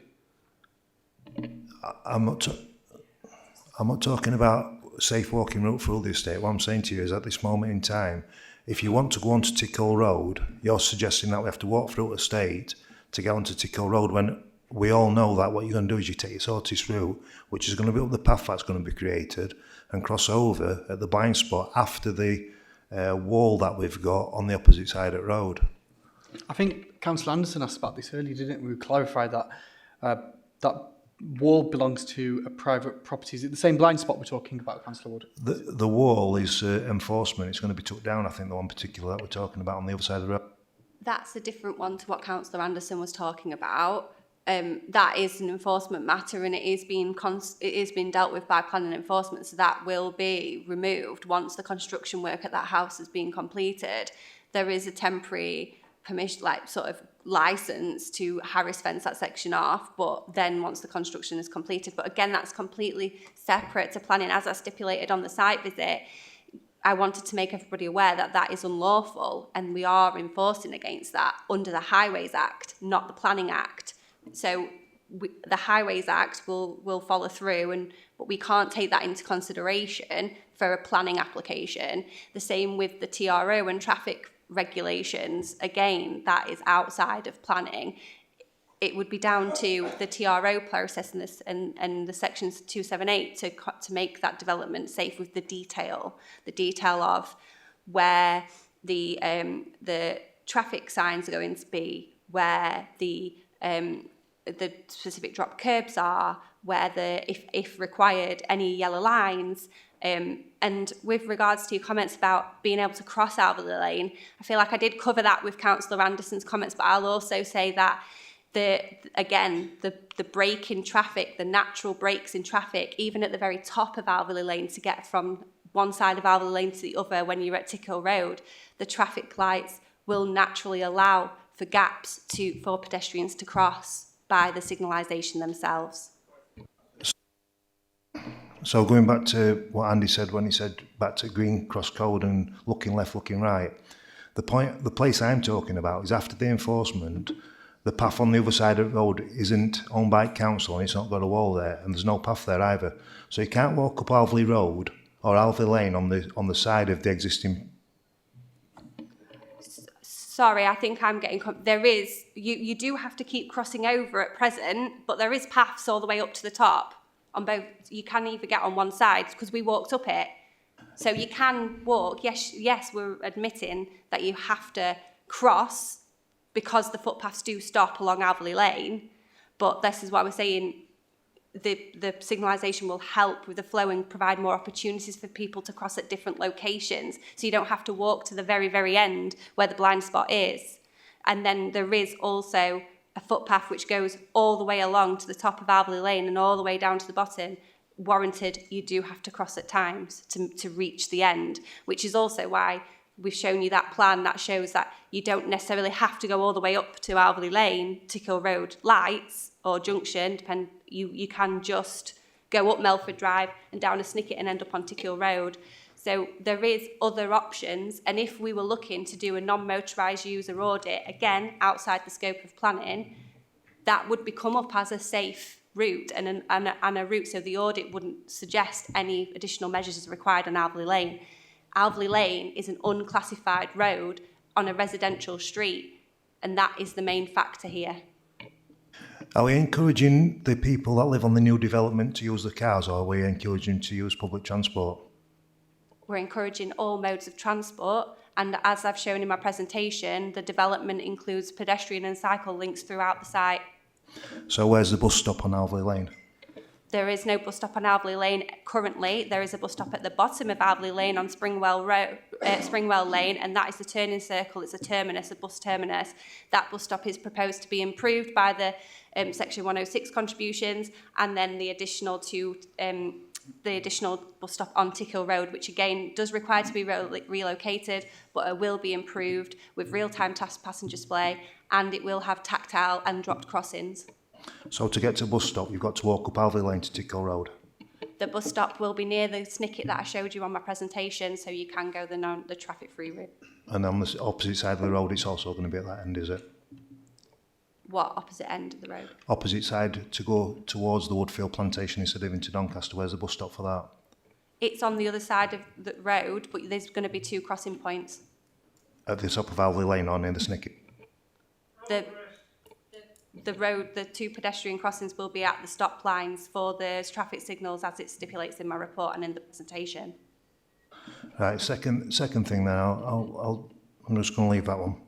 Second thing, going back to highways, should the traffic lights be implemented before any work starts on the construction site? I know that it says that under number 12 it's before the first dwelling, but I'm just wondering if it should actually be before the work commences on Alvey Lane, because I can imagine it's going to bring a lot more traffic into that area. Like I say, as I stipulated to Councillor Kidger's response, there will be a construction management plan that all vehicles will be routed from Springwell Lane onto Alveley Lane and not from Tickhill Road. And additionally, it would be unlawful for us to do that at that time because of the SIL tests, and it has to be proportionate and it has to be reasonable to meet those tests. And it is common practice for us to have it as 278 works prior to occupation across all our applications. So the Councillor Wood, just 1 second. Sorry. Bear with me 1 second. Chair, thank you. Yeah, I'd just like to come in very briefly because a lot of what I'm hearing now is getting into the realms of anecdotal, what might happen in the future, what might not. And I can completely understand the committee's temptation to kind of try and second guess every possible scenario that might arise. But we need to bring this back a little bit into the objective evidence, and what we're told by our technical experts and what we've been told by Andy throughout this discussion is that the evidence before us is that the mitigation in all respects is acceptable, that this proposal meets the policy requirements in all respects in terms of levels of parking, and the point around the signalisation of the junction, and should it happen now rather than when the development happens, what we need to be absolutely clear about is that that is mitigation to deal with the impacts of this development that would, in the event that it's granted planning permission. So it would be unreasonable in terms of the tests that Alicia mentioned to require it to happen any sooner. What I would say is that requiring it to be up and running by first occupation of the first house is absolutely the right thing. And sometimes you see developers who will try and say, well, on completion of 50% of the units or something like that to kind of draw it out. That's not what we're getting here. We will get it from the point of the first house being occupied, that key being turned, but we couldn't require that to happen any sooner. But I just wanted to caution the committee that we need to make sure we're looking at the objective evidence before us and what the technical experts are saying. As I say, completely understand the temptation to try and think of every possible scenario that might happen, but we just need to be mindful of what we're looking at. Thank you. I've got a quick question just for Andy. So in terms of some of the questions which committee members have raised in relation to potential parking along Alveley Lane or anywhere else, are you confident that we've got mechanisms in place that at a later date, if we had to modify TROs or change regulations on there, that we'd be able to do so to prevent prohibitive parking along Alveley Lane? So our Safer Roads team will also look at the signalisation, do parking assessments throughout the city on a regular basis, and there are any issues in relation to obstruction of the highway, well then that's when they'll look at implementing parking restrictions and putting TROs in. But until such time it occurs, then TROs are not necessarily needed, just in case. So they have to be sent to central government for approval anyway. I'm not quite sure how long. I think 6 months is the requirement. It's got to be advertised and then objections and then implemented. So there's a process to go through. But we do have the memechanisms in place. Yeah. Thank you, Andy. Councillor Wood, I'm going to bring you in, then I'm going to bring in Councillor Kidger, Yeah. and then we might get to you, Councillor Cox. Just one last question then. Occupation of the first property, have we any ideas how long we expect that to be from the start of the site? Is it going to be 3 months, 6 months, 12 months? Any thoughts on that? There was a phasing plan submitted with the application, but in terms of the very specifics on the first occupation, we wouldn't have that level of information. Just a ballpark figure? I'm afraid I can't give you that. Yes, thank you. Question from my colleague once again. Access for wheelchairs and mobility scooters. I think on the walkway it shows a bollard in the middle of the access to the alleyway. Now, is that suitable for a wheelchair or mobility scooter? Also the pavements, you know, you have to cross, as you quite rightly say, you can't walk straight down one side of Overley Lane, you have to cross over. How acceptable is that for wheelchairs and scooters? It's an existing public right-of-way. There's no alterations proposed to it. It's just an example of a route. I'm not sure. I'm not in the public rights-of-way team. It's how it is existing. It's been like that for as long as I could see on Google image search.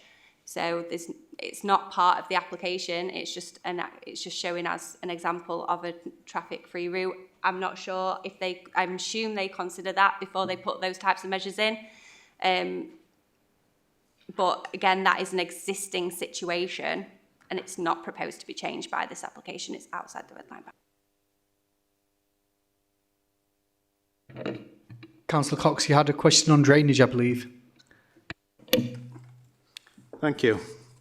It's page 38, paragraph 767, insufficient capacity Sorry, in the... page 38. Yep. Insufficient capacity in the sewer network, but will be undertaken working modelling and in identifying necessary upgrades. These improvements will be delivered by Yorkshire Water in line with build-out timing as part of their statutory duties, which means that this application, if passed, Yorkshire Water have got to do this. They haven't got a choice. But that would have to work into some kind of a schedule with Yorkshire Water and be given some kind of plan as to what they wish to do and where they want to see these upgrades. Is there any information as yet regarding what they would be? No, because they can't do a Section 104 application until planning permission has been granted. So they will have to apply for a Section 104. And then as part of the planning condition for full details of foul and surface water, we will get evidence that the application is submitted and the contents of that application, and our drainage team and Yorkshire Water will be work together to discharge that application, and we won't be able to fully discharge that application until we are satisfied that the Section 104 can be approved and we have that information. So unfortunately, how Yorkshire Water and any other water company operate is they won't allow for the completion of a Section 104 until planning permission has been granted, unfortunately. So we don't get that information. So just to be completely clear, there is no information regarding how the insufficient capacity will be addressed at this point in time. And the only way to get that information is to pass this application. Is that right? Chair, yes, that's right. So what needs to happen is on the grant of planning permission, condition 5 at page 49 of your papers sets out the condition and the detail that needs to be submitted for approval, and you'll note the words in consultation with the statutory sewerage undertaker, which means that they will be involved in that process as Alicia's set out, and it's at that point that they're under a duty to make that capacity available, absolutely, but you don't get to that point until the grant of planning permission. Well, I'm sorry, but I'm going to move that we reject this down to there being insufficient capacity. Just to come back on that, thank you, Councillor Cox.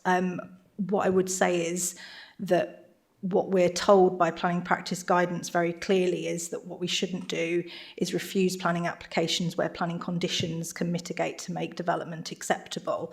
And what condition 5 is doing is making that development acceptable in drainage terms. So to refuse on that basis would be unreasonable, I'm afraid. Councillor Anderson. Yeah, just something that my colleague said about the wheelchair mobility use. So obviously not a lot of consideration's gone into that on Alverley Lane. And you said earlier you were encouraging people to use public transport. So people on mobility scooters and using wheelchairs are going to find it really difficult to access the public transport. Am I right? I wouldn't say that. Councillor Anderson, if I could just come in now. So what was that question was, there's a public right of way, which is a snicket which runs through the estate, which has been pre-existing from prior to when this development was even considered. And the existing photos of that show a bollard in the middle, but that's not a planning consideration for this application. That's an alternative route which just does exist. So that's not that the developers put forward that plan with the bollard in there. That's an existing route which exists. Can I just ask, Chair? I think Councillor Anderson asked the officer the question, not the Chair. He might have done, but we've already answered this question once before, so I'm just giving him clarification. Maybe he's talking about a different path, I don't know, but that path, that was the one with the existing bollard. Yeah, I totally get that. I'm thinking of Alverley Lane, though. They are going to have to use Alverley Lane to get to the, I know there's the other place, but they are going to have to use Alverley Lane, which is not safe for mobility scooters and wheelchairs, so that's not been took into consideration, has it? But that's the existing situation on Alverley Lane. What this development does is provides additional footpath on Alverley Lane, where there is no footpath currently, which could get them down to the Springwell Lane stop as well. And then there is additional drop curbs throughout the development, which enables more passing places for people that maybe have pushchairs or wheelchairs or mobility scooters. So there is opportunity. We're not saying that you cannot physically go up and down Alverley Lane, because you can, because we've all done it. What we're saying is there is other routes as well as, and if you did live on the estate, you've also got the connections down at the bottom of the estate as well. Thank you. What is the recommended width of a footpath to access a development? Standard adopted width's 2 metres. Are there any of these footpaths that would access this development that are actually fitting that size, apart from a new one? Is there anything there? I only look at footpath widths within the development and then make sure that whatever's existing does work. So all the footpaths within the development are 2 metres or in excess of 2 metres. Any footpaths outside are the existing highway network, which we don't have to widen or do anything to, and is not a material consideration, really. So there are alternatives, like we've been through, for pedestrians and other non-motorised users to get to Tickhill Road. Therefore, it's a safe access to Tickhill Road. If people want to use Alverley, that's entirely up to them. That's their choice. If an accident was to occur, and God forbid it doesn't, well, I think I can answer my own question, the driver and however that would be liable. But given that we've raised these concerns, would there not be anything that would come back to us saying, oh, well, we said something? Do you understand what I mean, Andy? An accident is defined by the fact is it's an accident and nobody goes out to actually have an accident. So, unfortunately, Councillor Cox, I can't determine when an accident is going to happen or what that type of accident will be. Therefore, as long as the development itself has is widths that meet our standards, then and the existing highway network has been looked at in terms of its accidents and what type of accidents have occurred on it, then we are, in terms of due diligence, yeah, and that's the key words, due diligence, doing what we're supposed to do. Are there any further questions? If Councillor Wood. So We said we're using bus stop at other end of Alveley Lane now. How's the buses going to get there? Are they coming round the long way, or are they going to be going down Alveley Lane?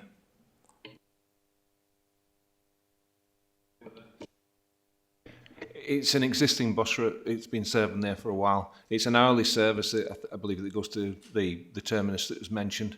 But there is, you know, as more passengers come along, that could lead to an increased service flow, and it might even be a part of the contribution that's come in to increase the frequency of the bus services.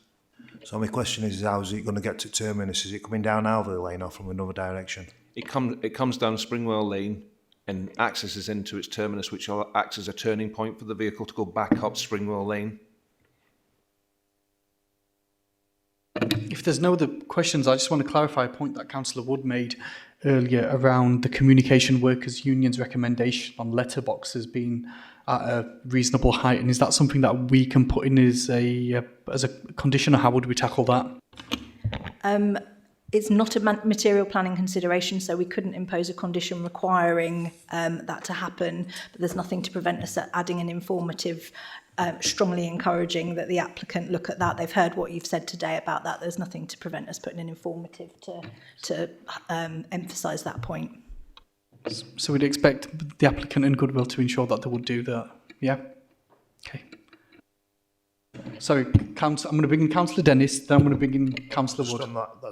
Just on what you said, that's exactly all I was trying to say is it'd be nice if a developer could consider things like that, because if you want, I mean, I had a paper round, you can all tell that's why my shoulders are so low, but anybody who's posting letters, when you're young it's easy, but as you get older it gets harder, and for the sake of putting letterbox in an easily place to, you know, to access it, then I think it's fine.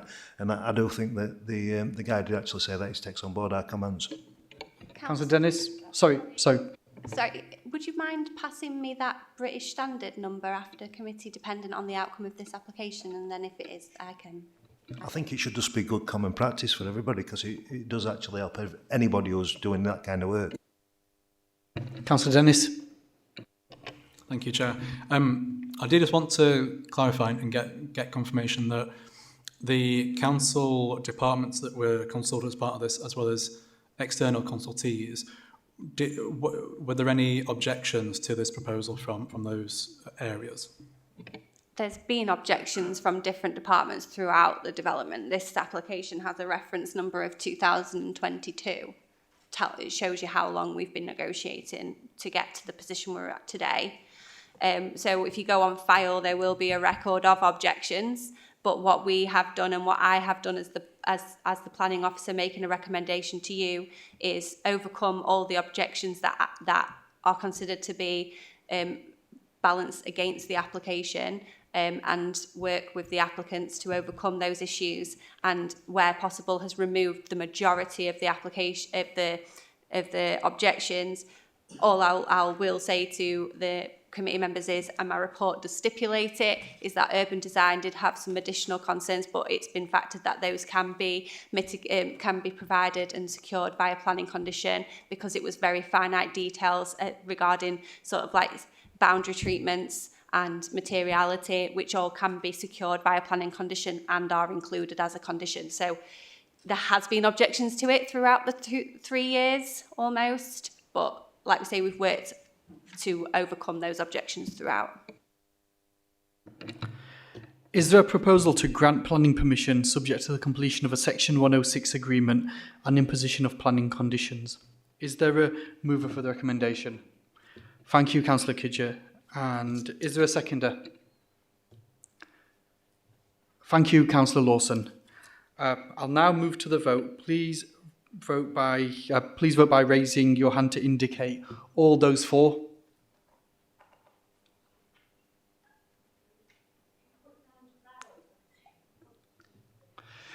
Councillor Kidger, Councillor Lawson, you've proposed and moved it, so can you put your hands up then if that's what you're doing? Yeah. Have you counted that, Amber? And those against? 3. And is that everyone? Is there any more? Councillor Anderson, are you abstaining? Thank you. Have we got that, Amber?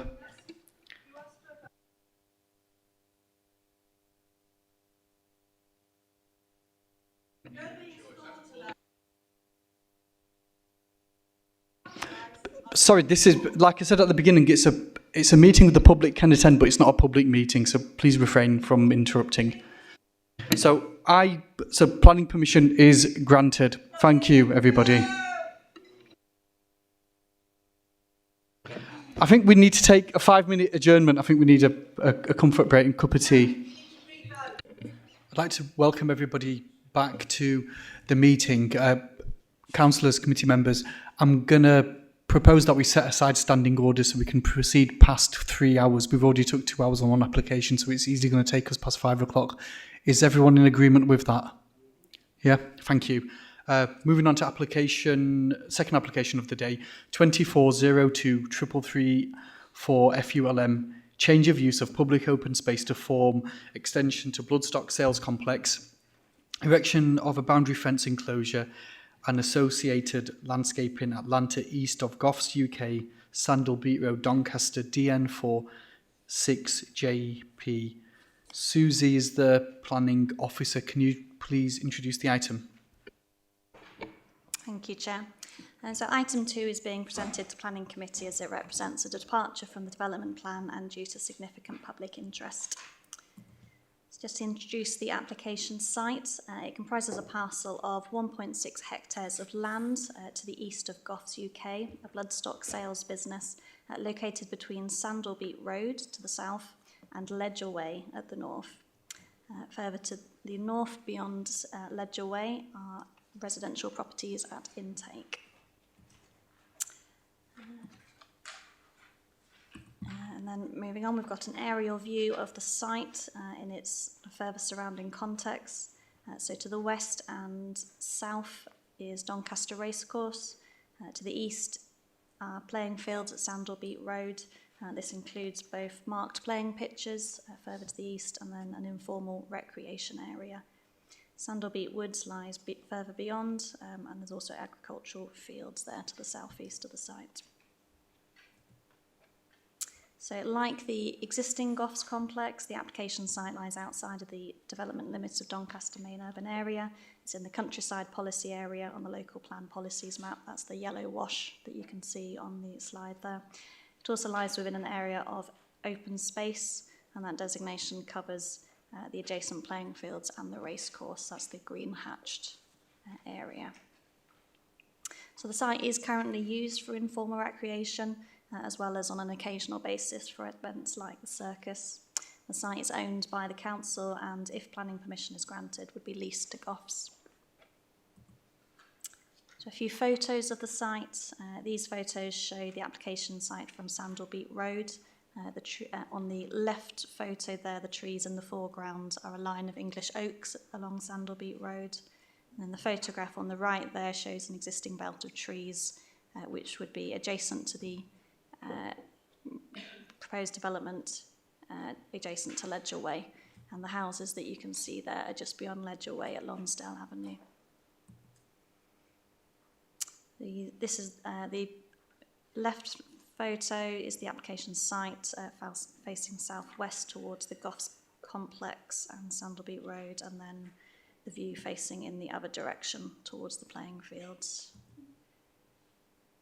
And then this is a photo along Sandalbeat Road, just showing the existing Goffs enclosure there on the left-hand side, and also the existing access, the vehicle access to Goffs, which is on the portion of the Goffs complex closest to the application site.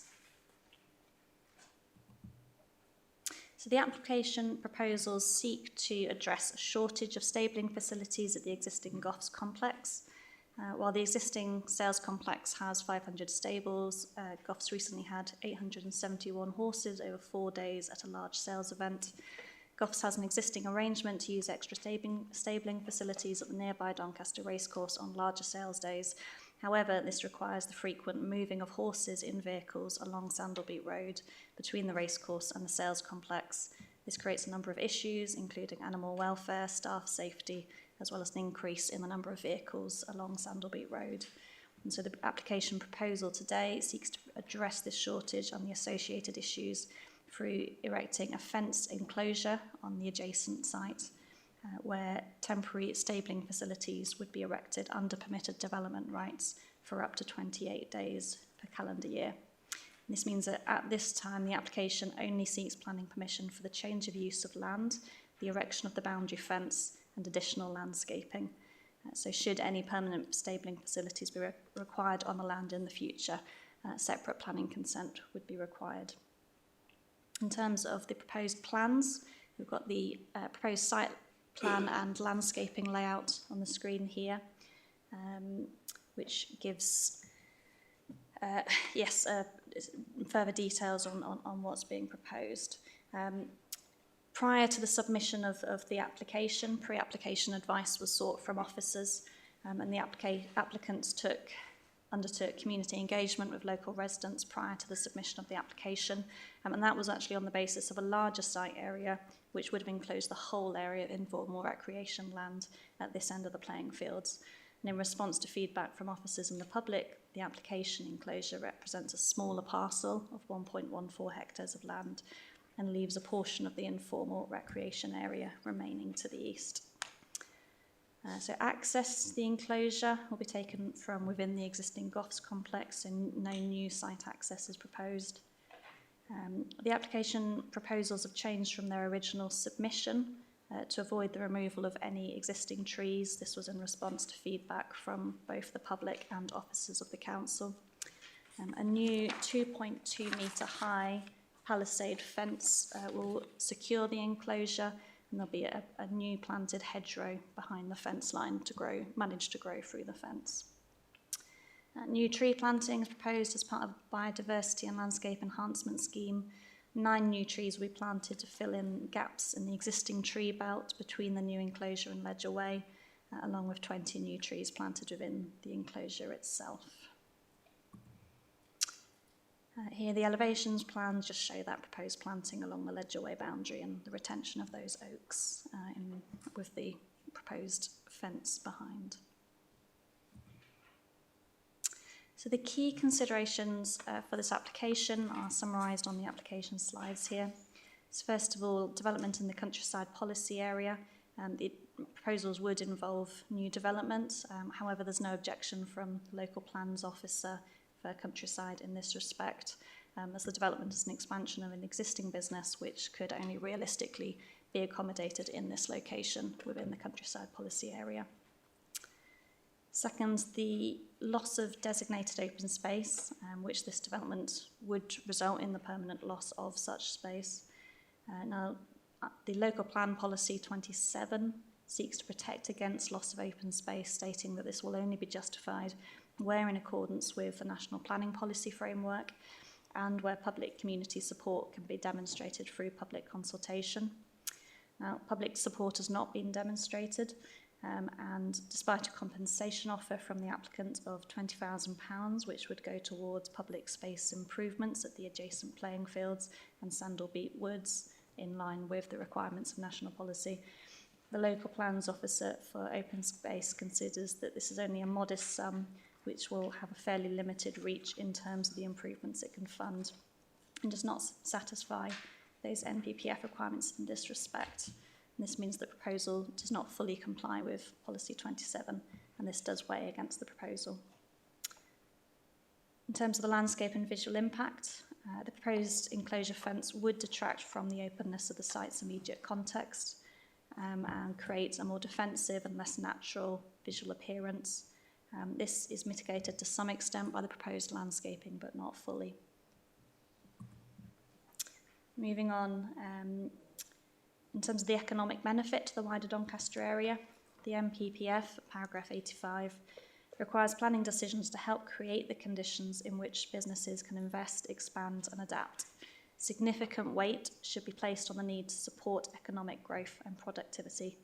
The economic benefits to the wider Doncaster area brought by the support and expansion of an existing business are therefore an important factor weighing in favour of the proposal. And if the needs of the business cannot be met in its existing location, then it is likely to necessitate the relocation of the business outside of the Doncaster area. An analysis of the economic generation created by Goffs per year has been submitted in support of the application, and this is included at Appendix 4 of your committee report. And that concludes that the existing Goffs business generates over £4 million per annum in the wider Doncaster area.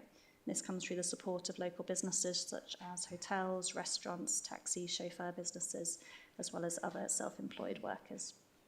So the proposed expansion would enable the existing Goffs business to remain at the site and continue to bring this economic benefit to Doncaster, and officers consider that this weighs significantly in favour of the proposals. No trees are to be lost through the amended proposals, and the scheme will deliver over a 20% gain in biodiversity, which exceeds the minimum 10% requirement. New trees will be planted outside the enclosure. Those will be maintained by the council at the developer's cost to ensure their long-term success. Proposals would result in a reduction of vehicle traffic at Sandalbeat Road, as horses would no longer need to be transported between the racecourse and the Goffs complex. There's no highways objections to the proposal, subject to an event management plan to be secured by condition. There's no technical drainage outstanding objections either. There have been some concerns raised by local residents over noise and disturbance from the existing Goffs complex, from horses kicking their stables, vehicle manoeuvres, which may be exacerbated by the proposals. However, there's limited scope to address these issues within the current application, given they would primarily arise from the erection of temporary stabling facilities, which would be undertaken under permitted development rights. The Council's Environmental Health Officer has requested a condition to control excess noise from the actual application site itself. And this, combined with a limited number of days the enclosure will be used, means that overall there'll be no unacceptable adverse amenity impacts to local residents from the proposed change of use, the fence and the landscaping. Planning law requires that applications for planning permission be determined in accordance with the development plan unless material considerations indicate otherwise. Weighing all these material considerations in the overall planning balance, officers are of the view that the significant economic benefits to the wider Doncaster area brought through the retention and expansion of this existing business, along with the biodiversity net gain improvements and the reduction in vehicle traffic along Sandalbeat Road during sales events days, outweigh the negatives of the proposals. And it's therefore recommended that permission is granted for this application, subject to conditions and a Section 106 agreement to secure contributions towards biodiversity enhancement, tree planting outside the new enclosure, and compensation towards loss of open space. Just a few pre-committee amendments to note. We've had 3 requests to speak. Mr. Paul Ray, a member of the public, will be speaking in opposition to the application, as will Councillor Jane Kidd, ward member for Wheatley Hills and Intake. We also have the applicant, Mr. Tim Kent from Goffs, and the agent, Caroline Knutsford, who will be speaking in support of the application. Since the publishing of the committee report, we've also received 1 further objection. That brings the total number of representations to 28. Some of the points raised are already covered in the officer report, so I won't repeat them here. The only additional matters are concerns over animal cruelty through the promotion of the horse racing industry, and environmental and public health concerns over increased methane emissions from the horses. Insofar as these 4 material considerations, they don't change the officer recommendation. The proposal doesn't increase the number of horses being sold at Goffs on Goffs sale event days, and any environmental impacts will be limited to the 28 days per calendar year that any temporary stabling facilities would be erected on the land. And then finally, new condition wording is proposed for condition number 3, which relates to the protection of existing trees during construction works. This is because at the time of the writing of the report, the arboricultural method statement supporting the application had not been updated to take account of changes to the proposals, which no longer include the removal of any trees. Subsequently, an amended statement's been received and reviewed by the council's tree officer, who's happy for the condition to be amended to require compliance with that amended statement, and that the new wording is included in your briefing note there. Okay, thank you.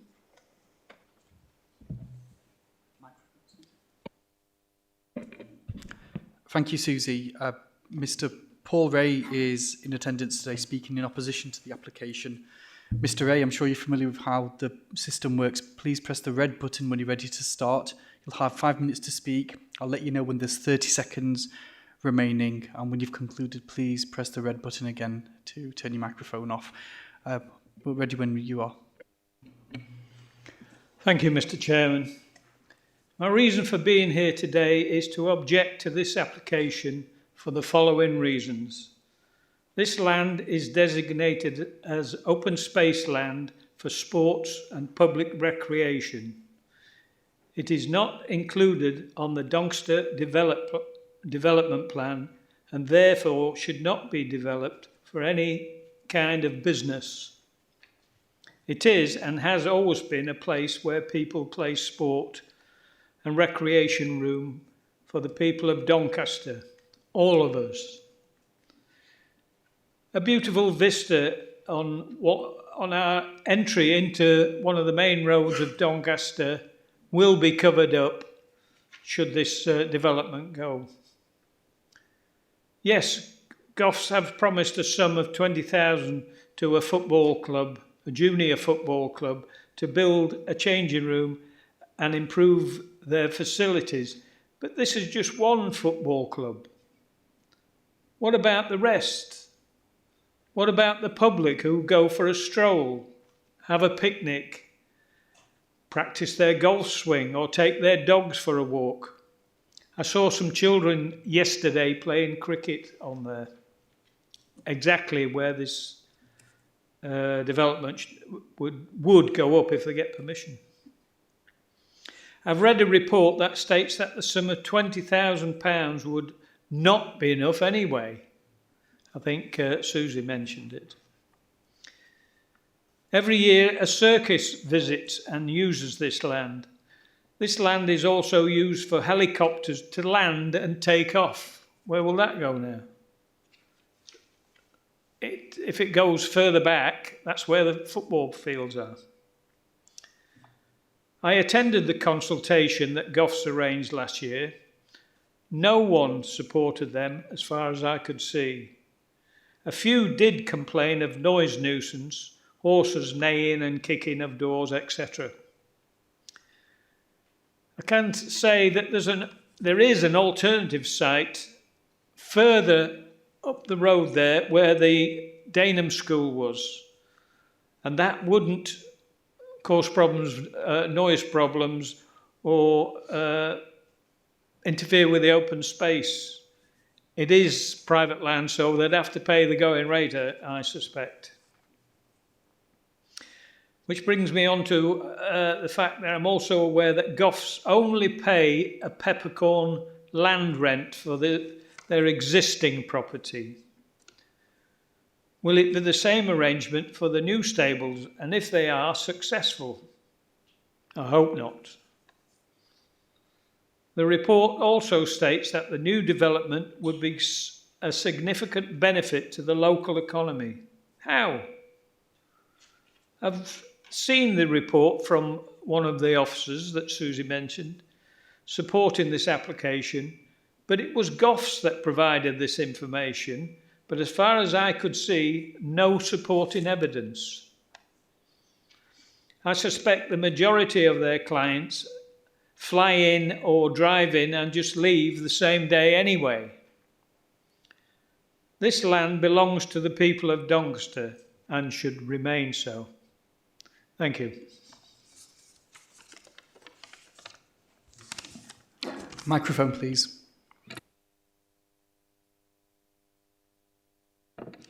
Are there any questions for Mr. Ray from committee members?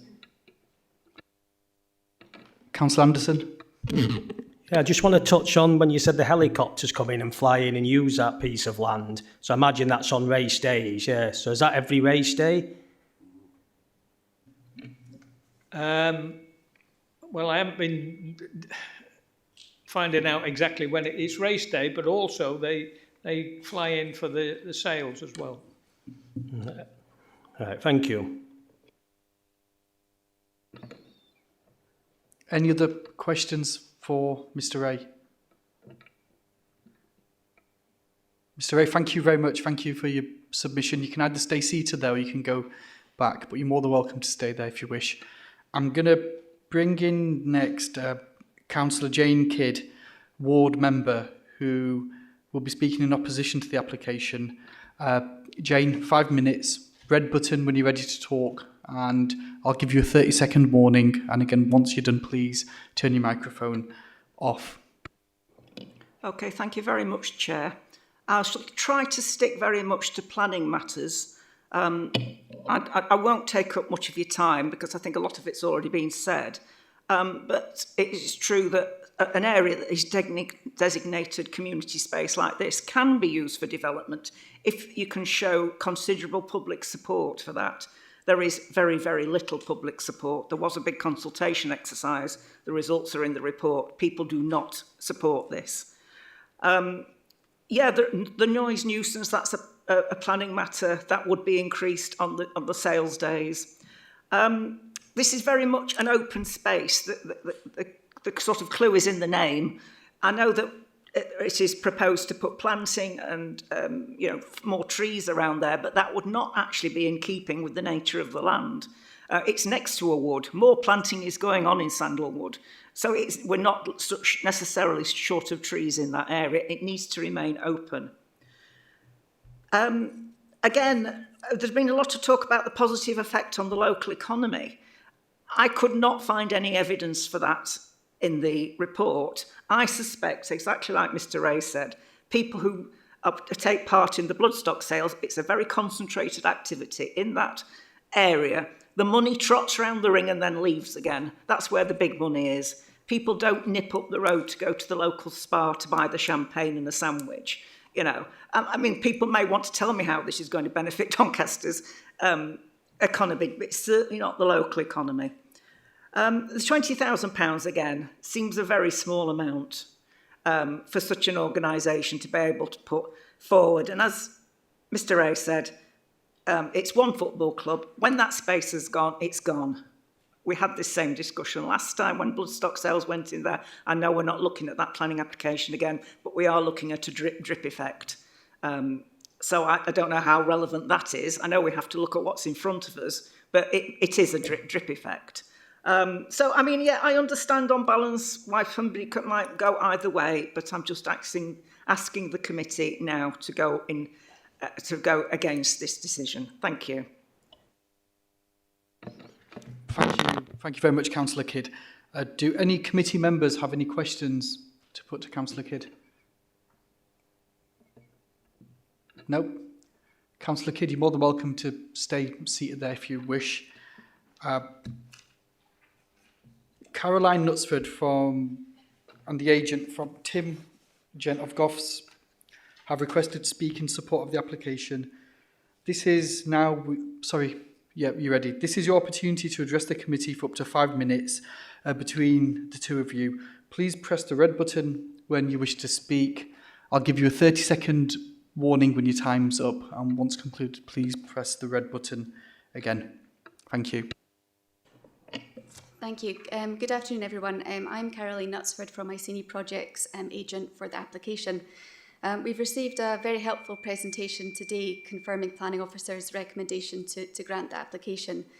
While the proposal will result in loss of open space, the site is part of a much wider area of open space in the area, and there's a clear need for the proposals to support an existing business. The expansion is required to meet Goffs' existing and future operational requirements, ensure that Goffs can continue to operate successfully from the site and continue to bring significant economic benefits to the local economy, which we've heard estimated to be approximately 4 million per annum in economic generation. The proposals will result in a reduction in vehicular movements and improve the welfare of horses. The report to committee has confirmed there will be no unacceptable adverse impacts on neighbouring residential amenity or adjacent land uses. The scale of the proposed fence enclosure has been reduced considerably by approximately a third from the time of the original pre-application consultation, and the latest proposals will result in no loss of trees, deliver biodiversity enhancement, and has been designed to mitigate visual impact. Contributions will also be made to that, by the applicant towards open space improvements. We've just heard from objectors there's been a significant objection to the proposals. I think it's worth highlighting that out of 4,500 households that were consulted at pre-application stage, only 76 feedback forms were received, of which 80% were not in support. And to the application itself, there has been, my understanding is only 22 objections, 4 letters of support.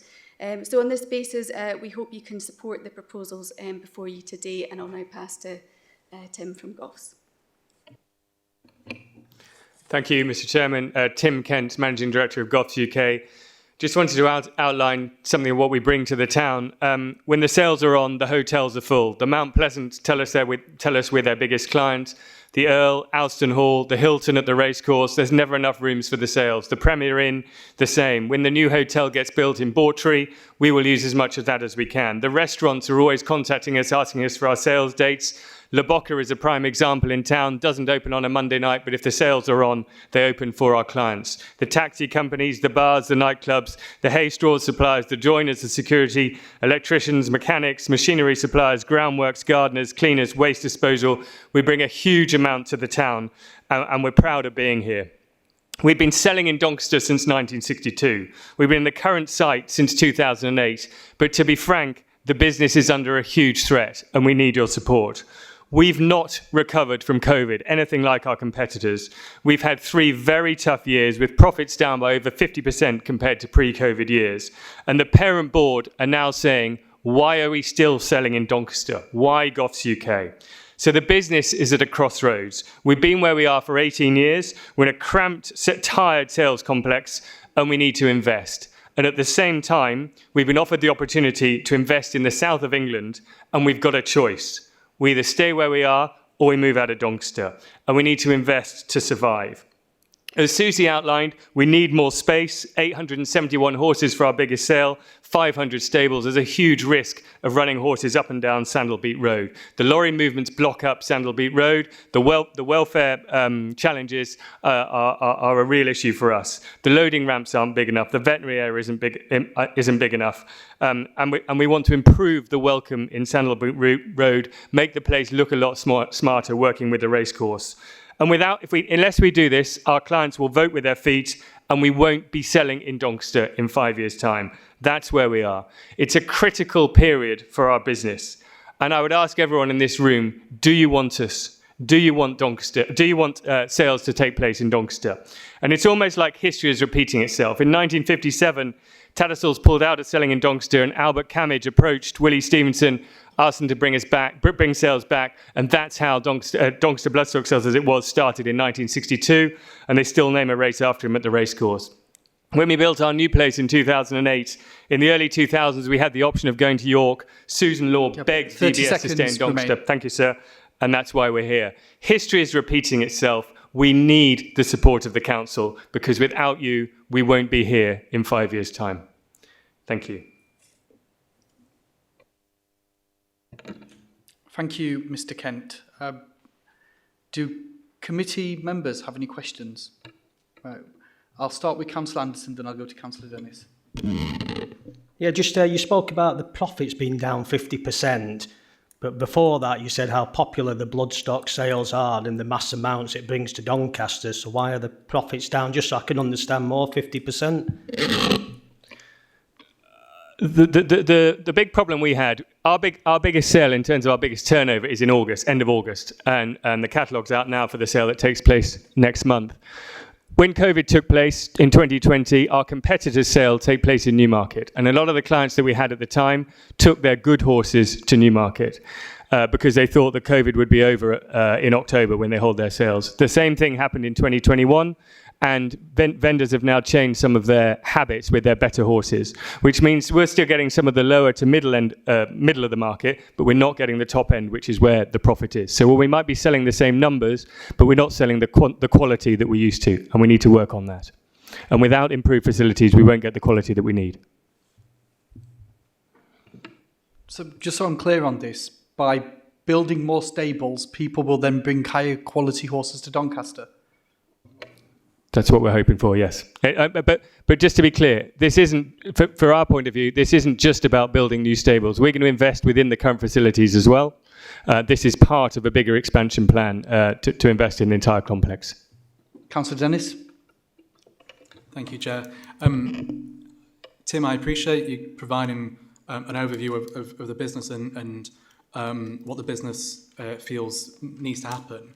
I would probably just say that it's not planning material consideration what a business does and doesn't decide to do on either their land or land they seek to lease from the council. If it was land owned by yourselves, fair cop, do what you want on your land. But for me, it's because this is council-owned land and it's public open space that's being taken away from. That is that is one of my main considerations today. I take a point about the business decisions, but that is not something we can take into consideration in this meeting. Councillor Wood. Am I right in thinking that the main reason for the enclosure is for you to put temporary stables up as and when required? That's correct, yes. And how many temporary stables are you going to be putting up as and when required?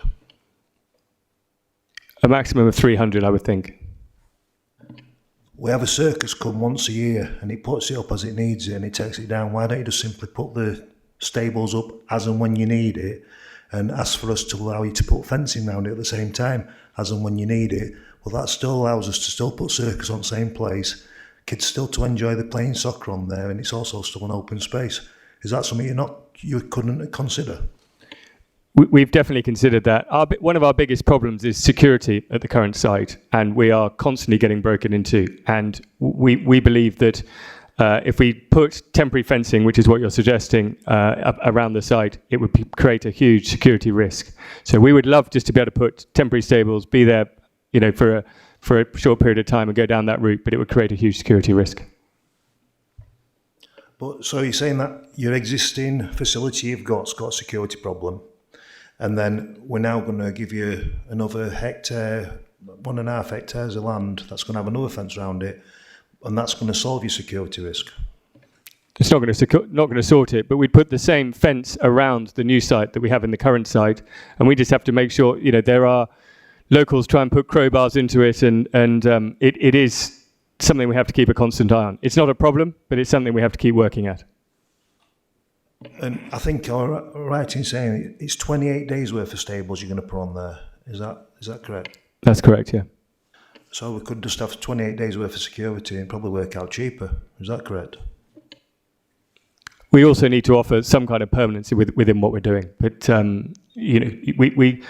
we won't get the horses that we want or the quality of the horses we want if they're within a temporary enclosure. It just won't happen. So could you not just offer the upper class horses to go into the enclosure that's already there and the lower ones, as you described, to go into a temporary enclosure? I don't see that they'd be too bothered if they've been downgraded. Well, the sale that we hold in May, which is the big challenge, there's 3 different sectors of the horses, and we would already have to swap them around within that. The logistics of trying to do what you suggested wouldn't work. We have looked at that option. Mr. Kent, I just tend to go to... Sorry, you've done, Councillor Wood. No, one more, yeah. Just one more.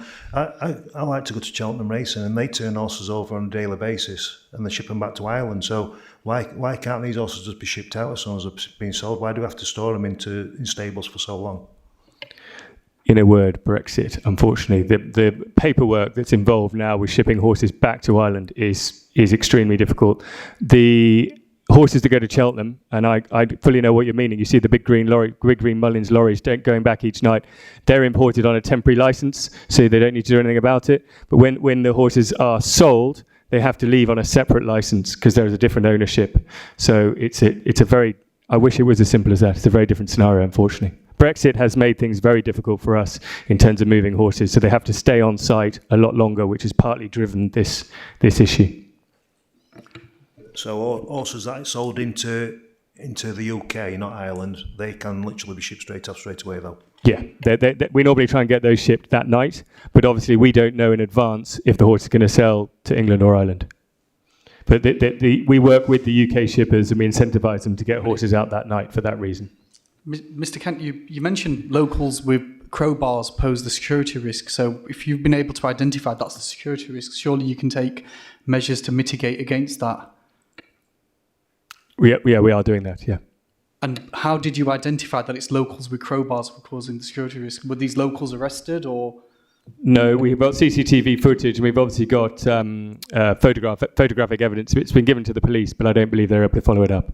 Yeah, so the word I'm focusing in on here is locals. You seem to be blaming residents of Intake and Bessica, County Lakeside and Town almost of coming and attacking the stables, which I find, what's the evidence of that? How can you back that up? You've just said the police haven't made any arrests, so what's the evidence? You've made a statement here, which is going to be on public record, so I'm just trying to clarify how you've come to that conclusion. It was the police's belief that they came from the houses opposite us. That's me then. Councillors, any questions? Councillor Dennis, then Councillor Cox. I've got two related points. I've got two questions, Tim. The proposed offset for the loss of open space is £20,000, and the reasons why it can't be raised higher is due to business viability issues. Again, I'm trying to mirror that up against sort of how well the business is doing. Could you elaborate on that? Yeah, in terms of company performance? Yeah, so prior to COVID, we were profiting at around somewhere between 500,000 and 750,000 a year.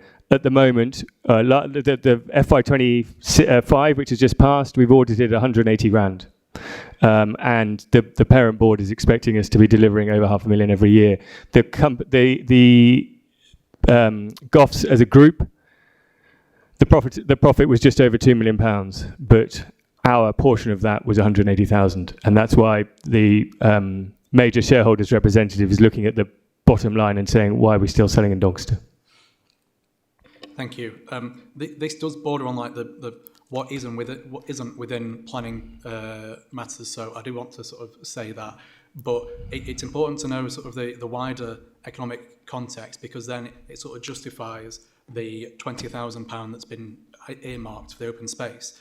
That £20,000 is refuted by the public open space consultee in this as being not a high enough portion of money.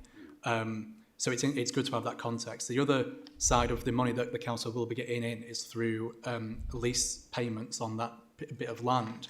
Do we know how much the council will be getting in from that charge?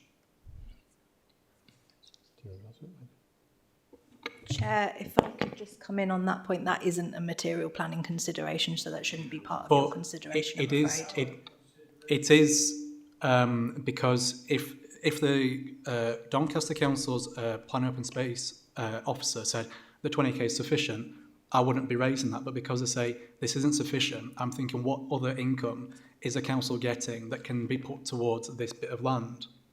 Councillor Dennis, is it safe to say you're just trying to add context to the conversation to work out, get a rounded view? Yes, yeah. So how much is the proposed lease payment towards the council on this?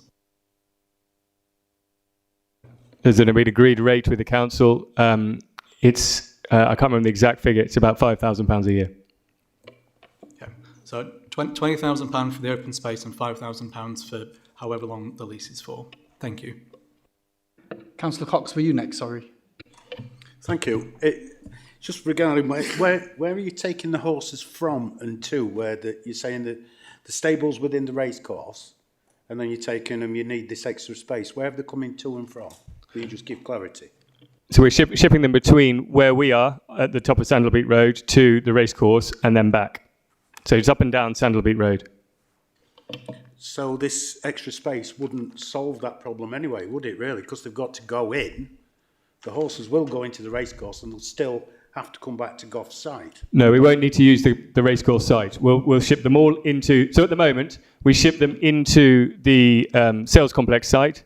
They get sold, and then they go down to the racecourse to be held into, and whilst all the health certs and the bloods and all the paperwork is done, then they come back up to the sales complex, sit there, and then they get shipped from there.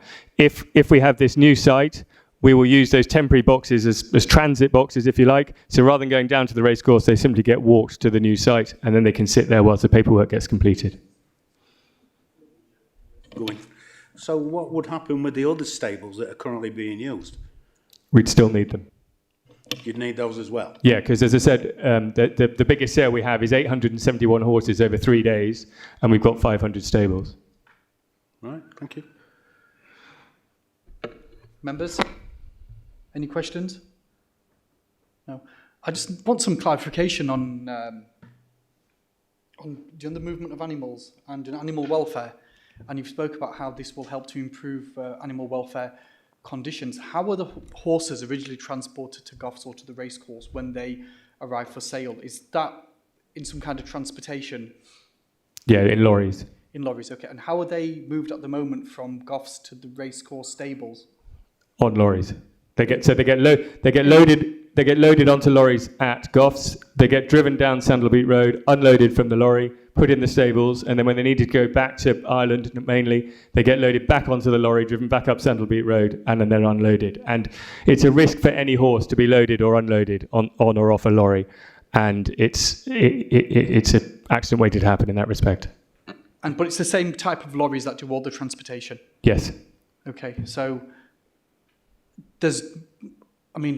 looking at this from a logical point of view, and sorry, I'm not completely au fait with how horse transportation works, but there's more of a risk to animal welfare on a longer distance that the horses travel into Doncaster than there is in the short journey then, logically, or not? No, because normally they settle onto a lorry. So in the longer journey, they're more settled, especially when they're on the boats, they're very settled. It's when you're loading them on and off that the issues happen, and they haven't got time to settle going just up and down Sandalbeat Road. And again, I know the area very well, and I know where your current site is and where the race course is. So it doesn't seem that much of a distance, does it, for horses to travel? And why would you not just walk the horses, excuse my ignorance, from Goffs to the race course? That would be an accident waiting to happen. You'd lose the horse. These are race fit thoroughbreds, and they're very easily spooked. We would lose the horses. It would be an accident waiting to happen.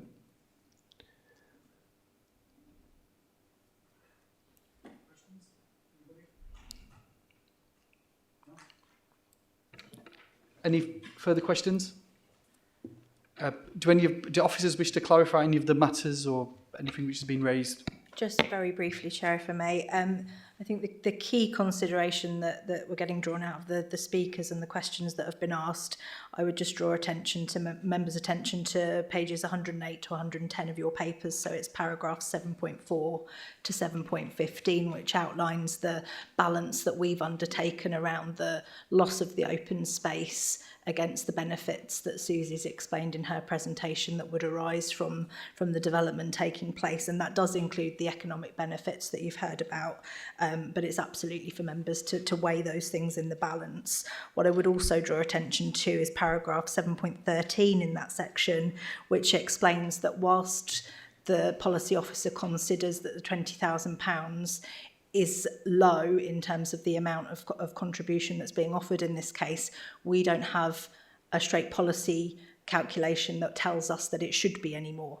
So we haven't got any objective evidence to say 20,000 isn't enough and it should be X amount. So we don't have a strong basis to seek more of a contribution in that respect. And just to touch on the issue around the temporary stables and how the stabling would occur, this application is just for the change of use of land, the erection of the fence and the landscaping. The temporary stables would be permitted development. You can't consider what impacts might arise or how the logistics of those might arise through the determination of this application. It may well be that further down the line, Goffs, in getting planning permission for this development, decide that they want something more substantial and more permanent, and then that will be an application for us to consider at that point in time. But do just be mindful of the fact that it's the change of use of the land and the associated works that you're considering today. Thank you.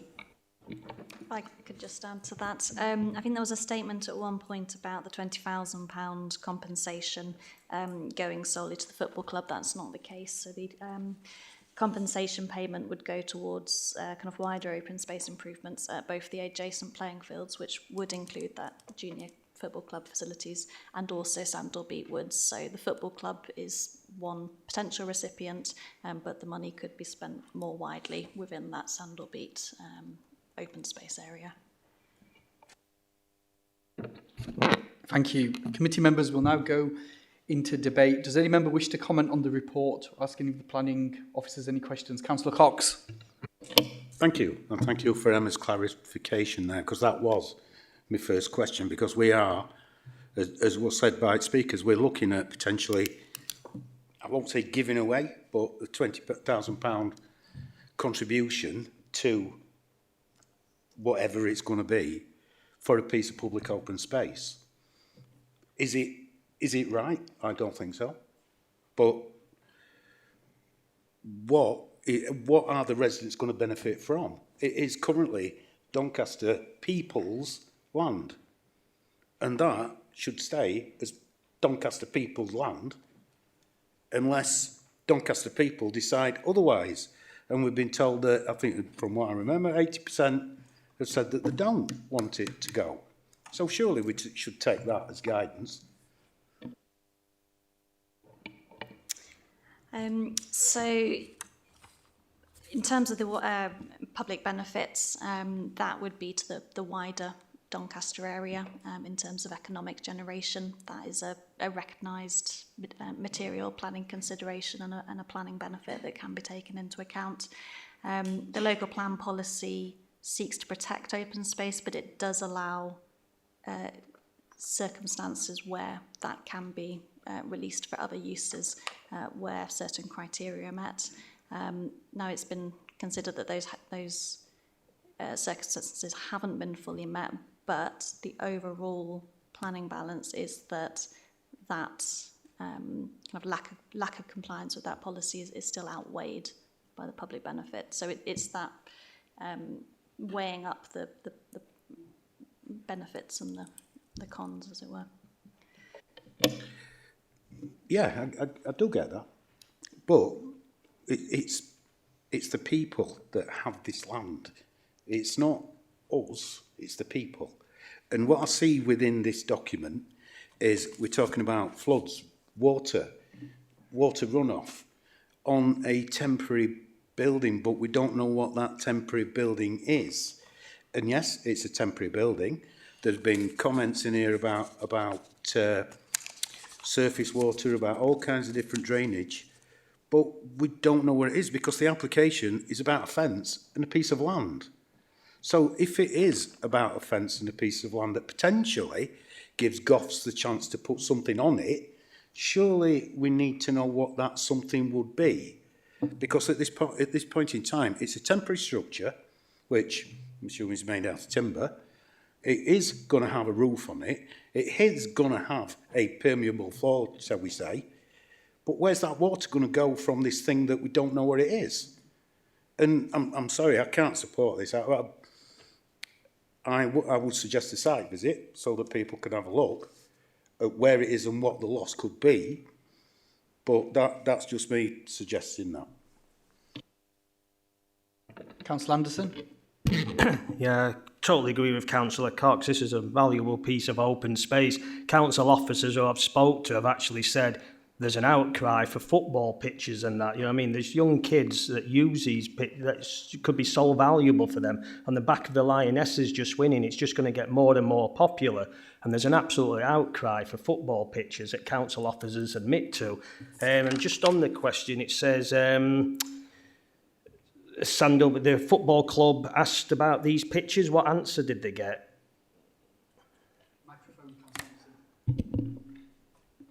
Apparently, this open space has been asked, to be used as football pitches. Yes, so both the applicants and council officers have been talking to the Junior Football Club about their requirements.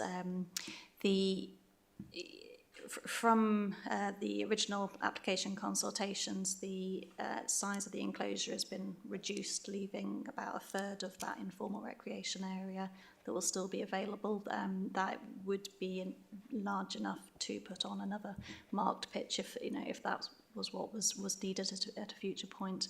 The public open space compensation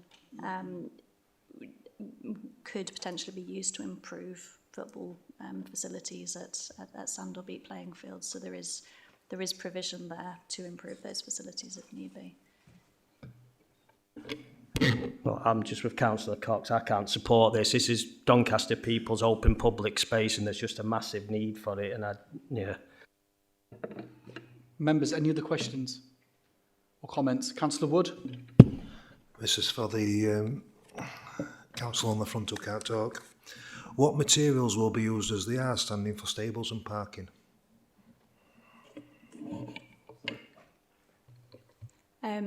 So the current application is only for the fence, the landscaping and the change of use of land. The fence is going to be a steel palisade fence, 2.2 metres high. What the temporary stabling facilities are erected out of it isn't a consideration for this application. Councillor Lawson, if you've got a follow-up question, if you scribble it down, Councillor Kidger will probably ask. Is that okay? Councillor Wood, do you have any other questions?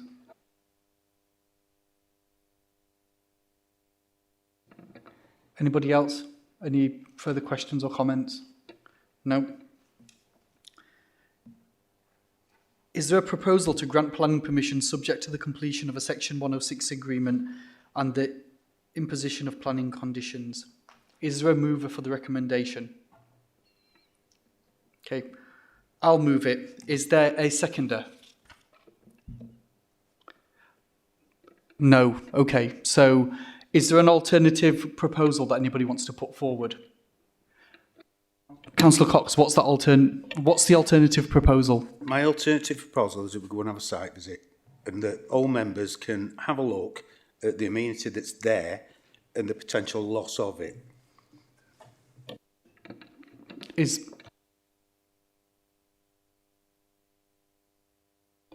Just so we're clear for the minutes, so obviously you're proposing the site visit. Can you just confirm how you think that will assist the committee in determining the proposal?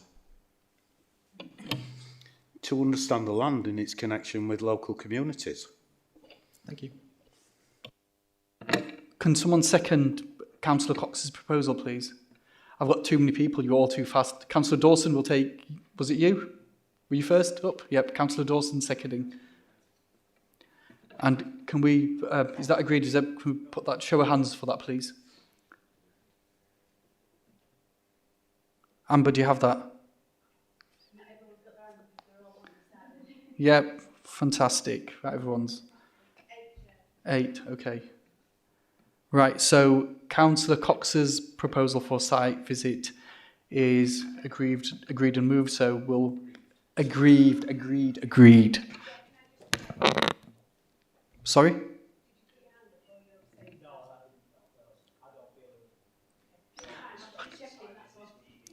So, Councillor Anderson, are you making a different are you proposing a different recommendation?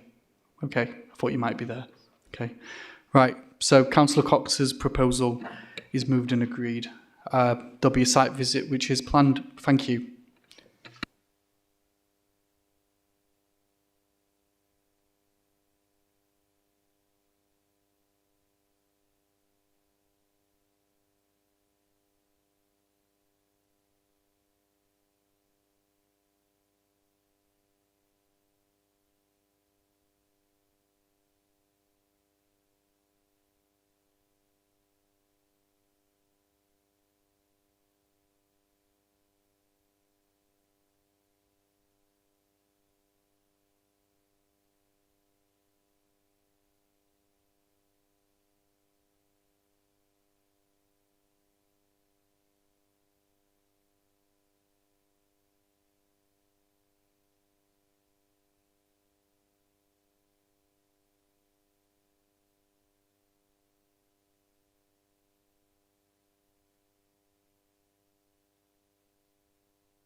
Application number 3 of the day, 24014553 REM. Details of access, appearance, landscaping, layout and scale of design for detached dwelling and garage on 0.03 hectares of land. Reserved matters on application granted under permission 21029978 OUT. Appeal of application F4410W223297929 on the 23rd of August 22 at land east of Gelder Cottage, West End Road, Norton, DN6 9DH. Emily, the planning officer, will introduce this item. Thank you, Emily. Thank you, Chair. Yep, so this is application 240143 REM. Is for details of access, appearance, landscaping, layout and scale of design for a proposed detached dwelling and garage on 0.03 hectares of land at land east of Gelder Cottage, West End Road, Norton. The application has been reported to Planning Committee today due to the number of representations received.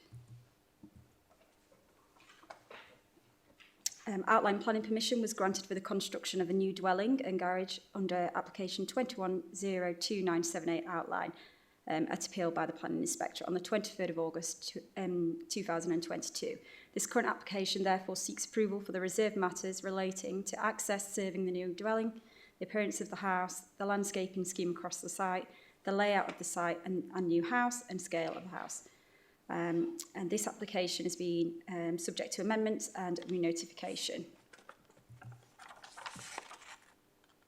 A total of 43 representations have been received, comprising of 22 letters of objection and a petition with 22 signatures.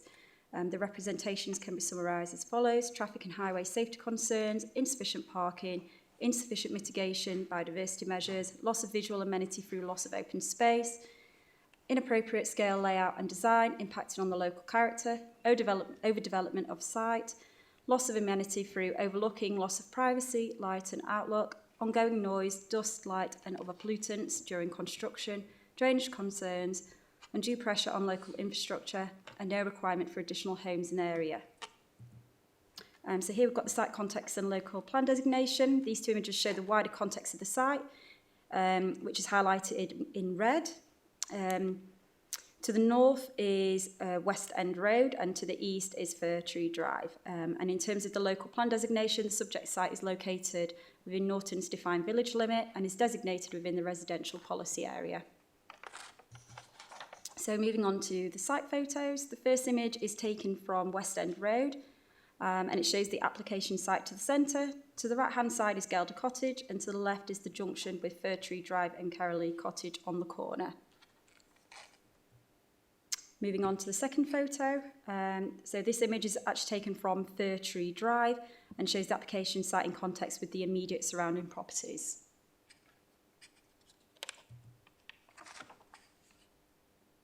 This next image is taken from the north side of West End Road and shows the application site in context with the junction of West End Road with Fir Tree Drive.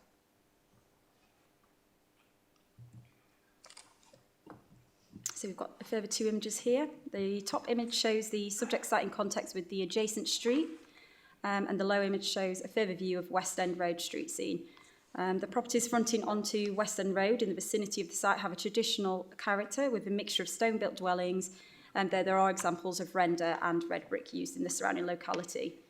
These dwellings occupy plots of various sizes, although they generally have quite modest front gardens and a number have hard surface areas and boundary walls adjacent to the pavement. This next photo is taken from the south side of West End Road, looking east, and demonstrates the mixed character of the local area.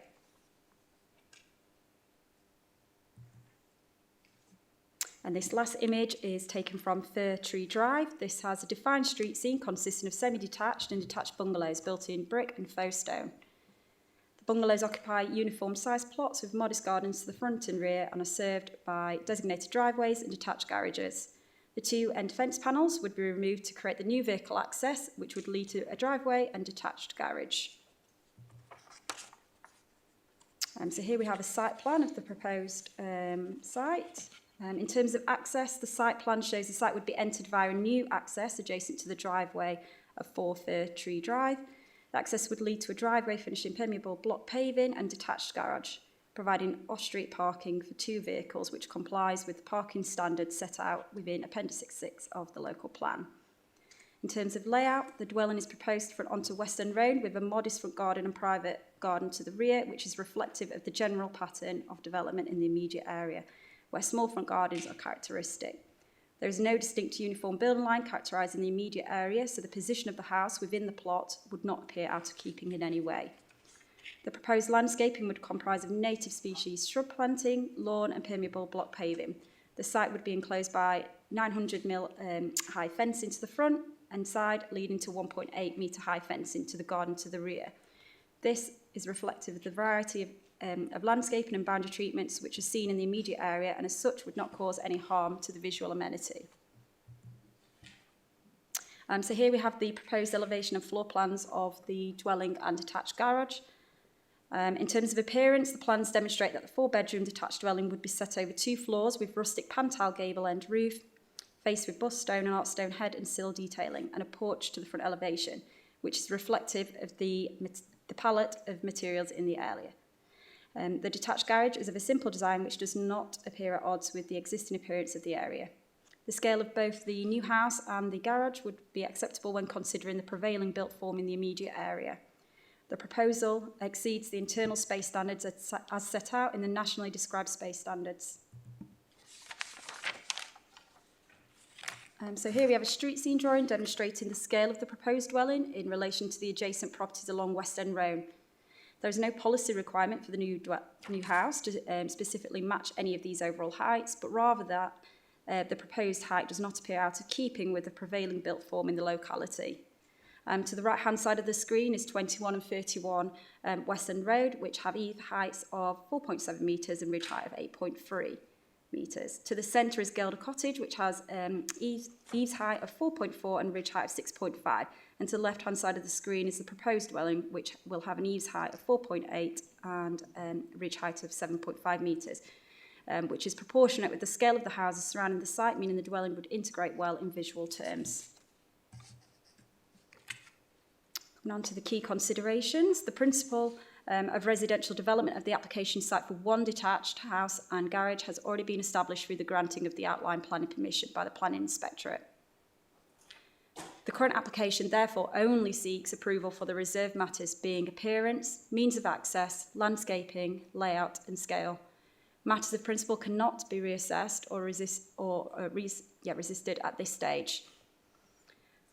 The development would not cause any unacceptable level of harm to the character and appearance of the area by virtue of its layout, scale, appearance and landscaping.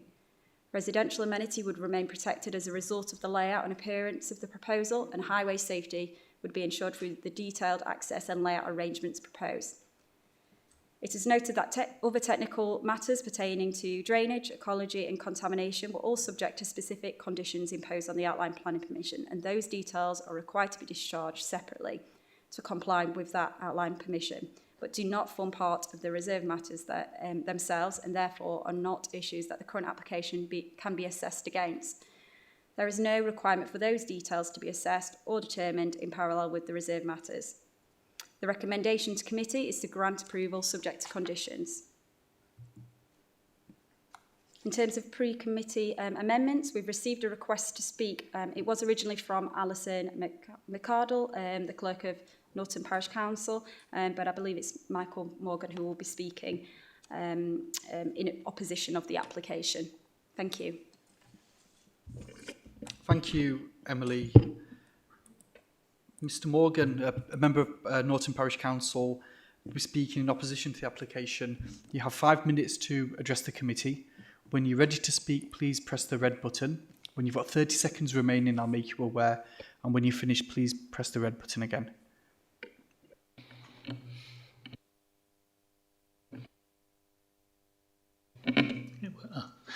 Many thanks, Chair. I'm ready to speak.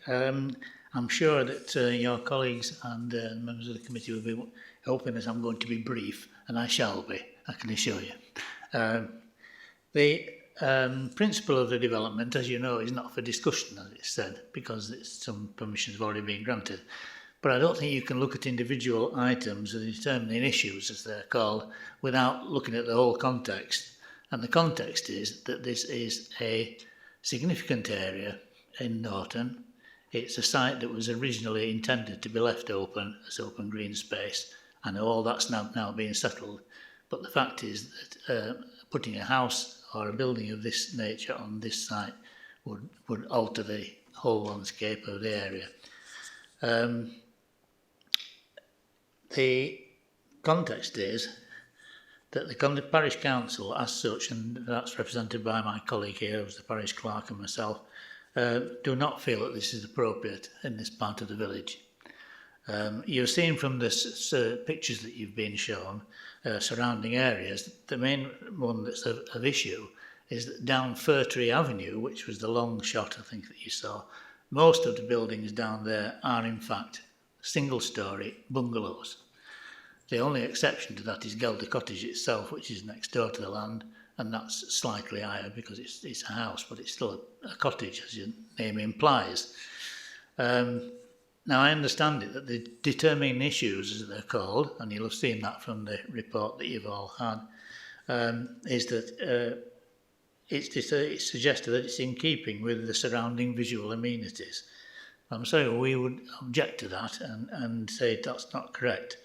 It's too large and imposing on its surroundings. It's a large house, it's a 4-bedroom house, and it's significant size compared with the surroundings immediately close to it. In that sense, its mass, if you like, its scale and mass are too large for the area. And its position now, if you look at the plan, the site plan, you will see is very, very close to the pathway. Unlike all the other properties there that have a reasonable sized plot and a small front garden. The second determining issue was the impact on existing or future residents.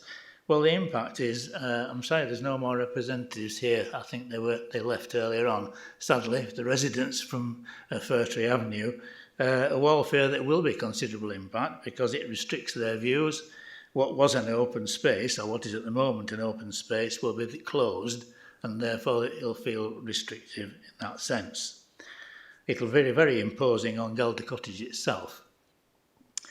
Access, that's the third determining issue. Access will be detrimental effect on vehicle movement because the difficulty here is that although there are 2 parking spaces, well, one is a garage and there's a parking space in front of it, that gives you 2 vehicles.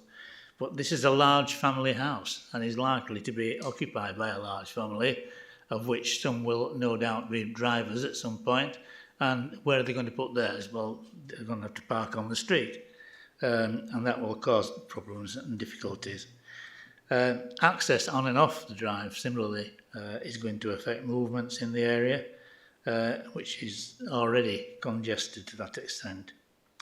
The fourth determining issue is landscaping, or so-called landscaping, which includes, as you've heard, a very high fence around 2/3 of the property, which is going to further restrict views and access onto the main road.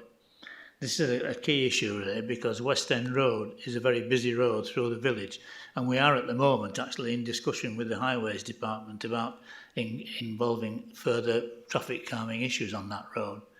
So you need to be able to see clearly when you come out of Fir Tree Drive.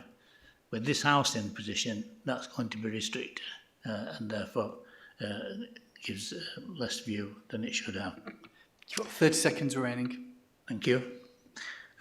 We also see that there's supposed to be 92 square metres of rear amenity space. I don't know whose tape measure they've used, but I'd be very surprised if that was the fact.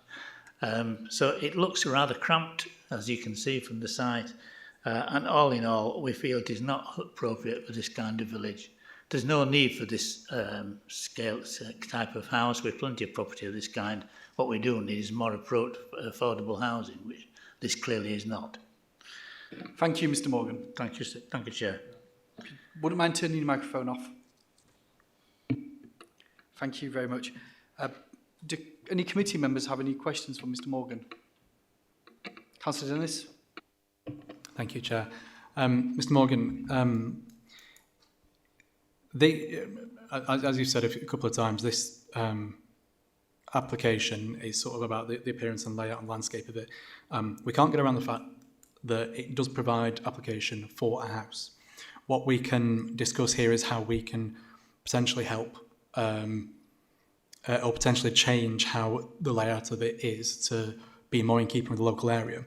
In that regard, I just wanted to discuss or ask you, if you were coming out of Fir Tree Drive, on your right there would be a large boundary wall from one of the other houses on West End Road.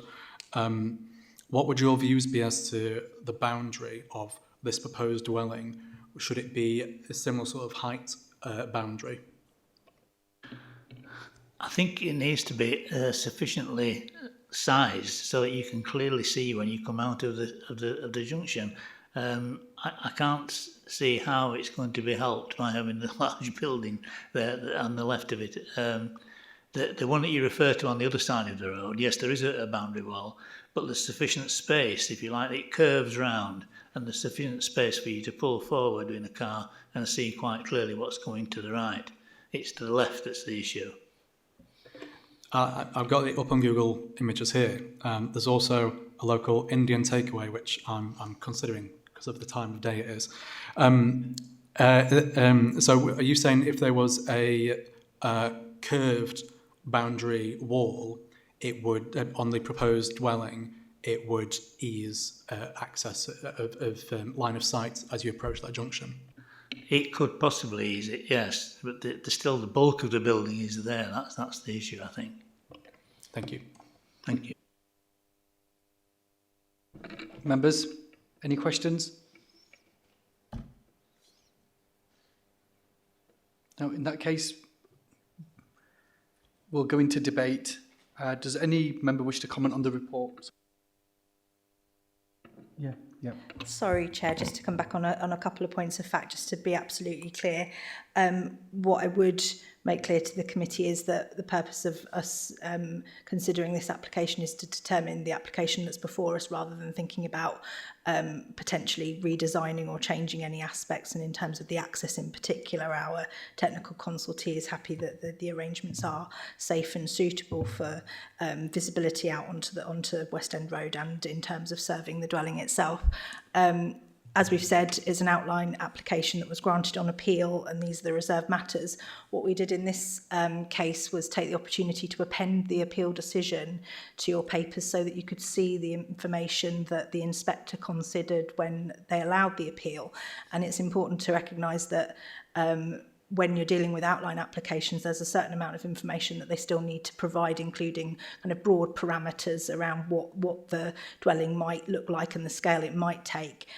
So I would just draw attention to the paragraph 5 of the inspector's decision at page 160, which takes into account the fact that the applicant indicated it would be a 2-storey dwelling on the site, and then also at paragraph 8, where the inspector makes the judgment that while the open nature of the site is apparent when viewed from Fir Tree Drive, the only clearly discernible from West End Road when in relatively close proximity, and that's due to screening.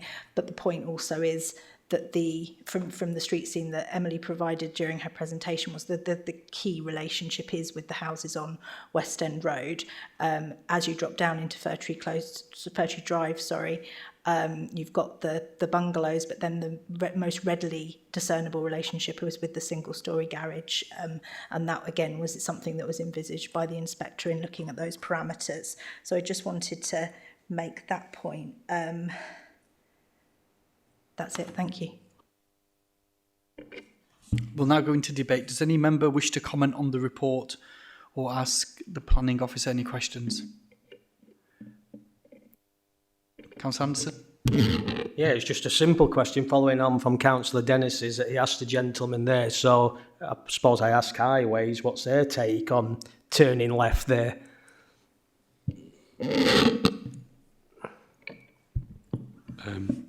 Fir Tree Drive actually works okay now. There are no accidents there. Turning left means that you actually have to look to the right-hand side where the existing wall is. So there's nothing we can do about that. It's existing. There's no accidents. Therefore, there's no issues. Any other questions, colleagues? Is there a proposal to approve reserved matters? Councillor Cox, is that seconded by Councillor Dennis? We'll move to the vote. Please indicate by raising your hand. All those in favour?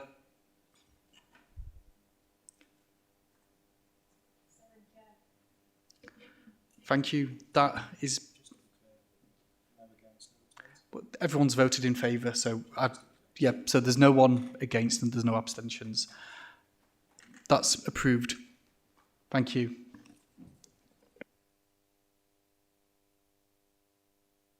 Moving on to agenda item 6, which is appeal decisions. This report is for information only. Does any member wish to speak on the item? No? Okay, can I ask committee members to move that it be noted? Is that agreed? Thank you very much. That concludes today's meeting. I'd like to thank you all for your patience and your time.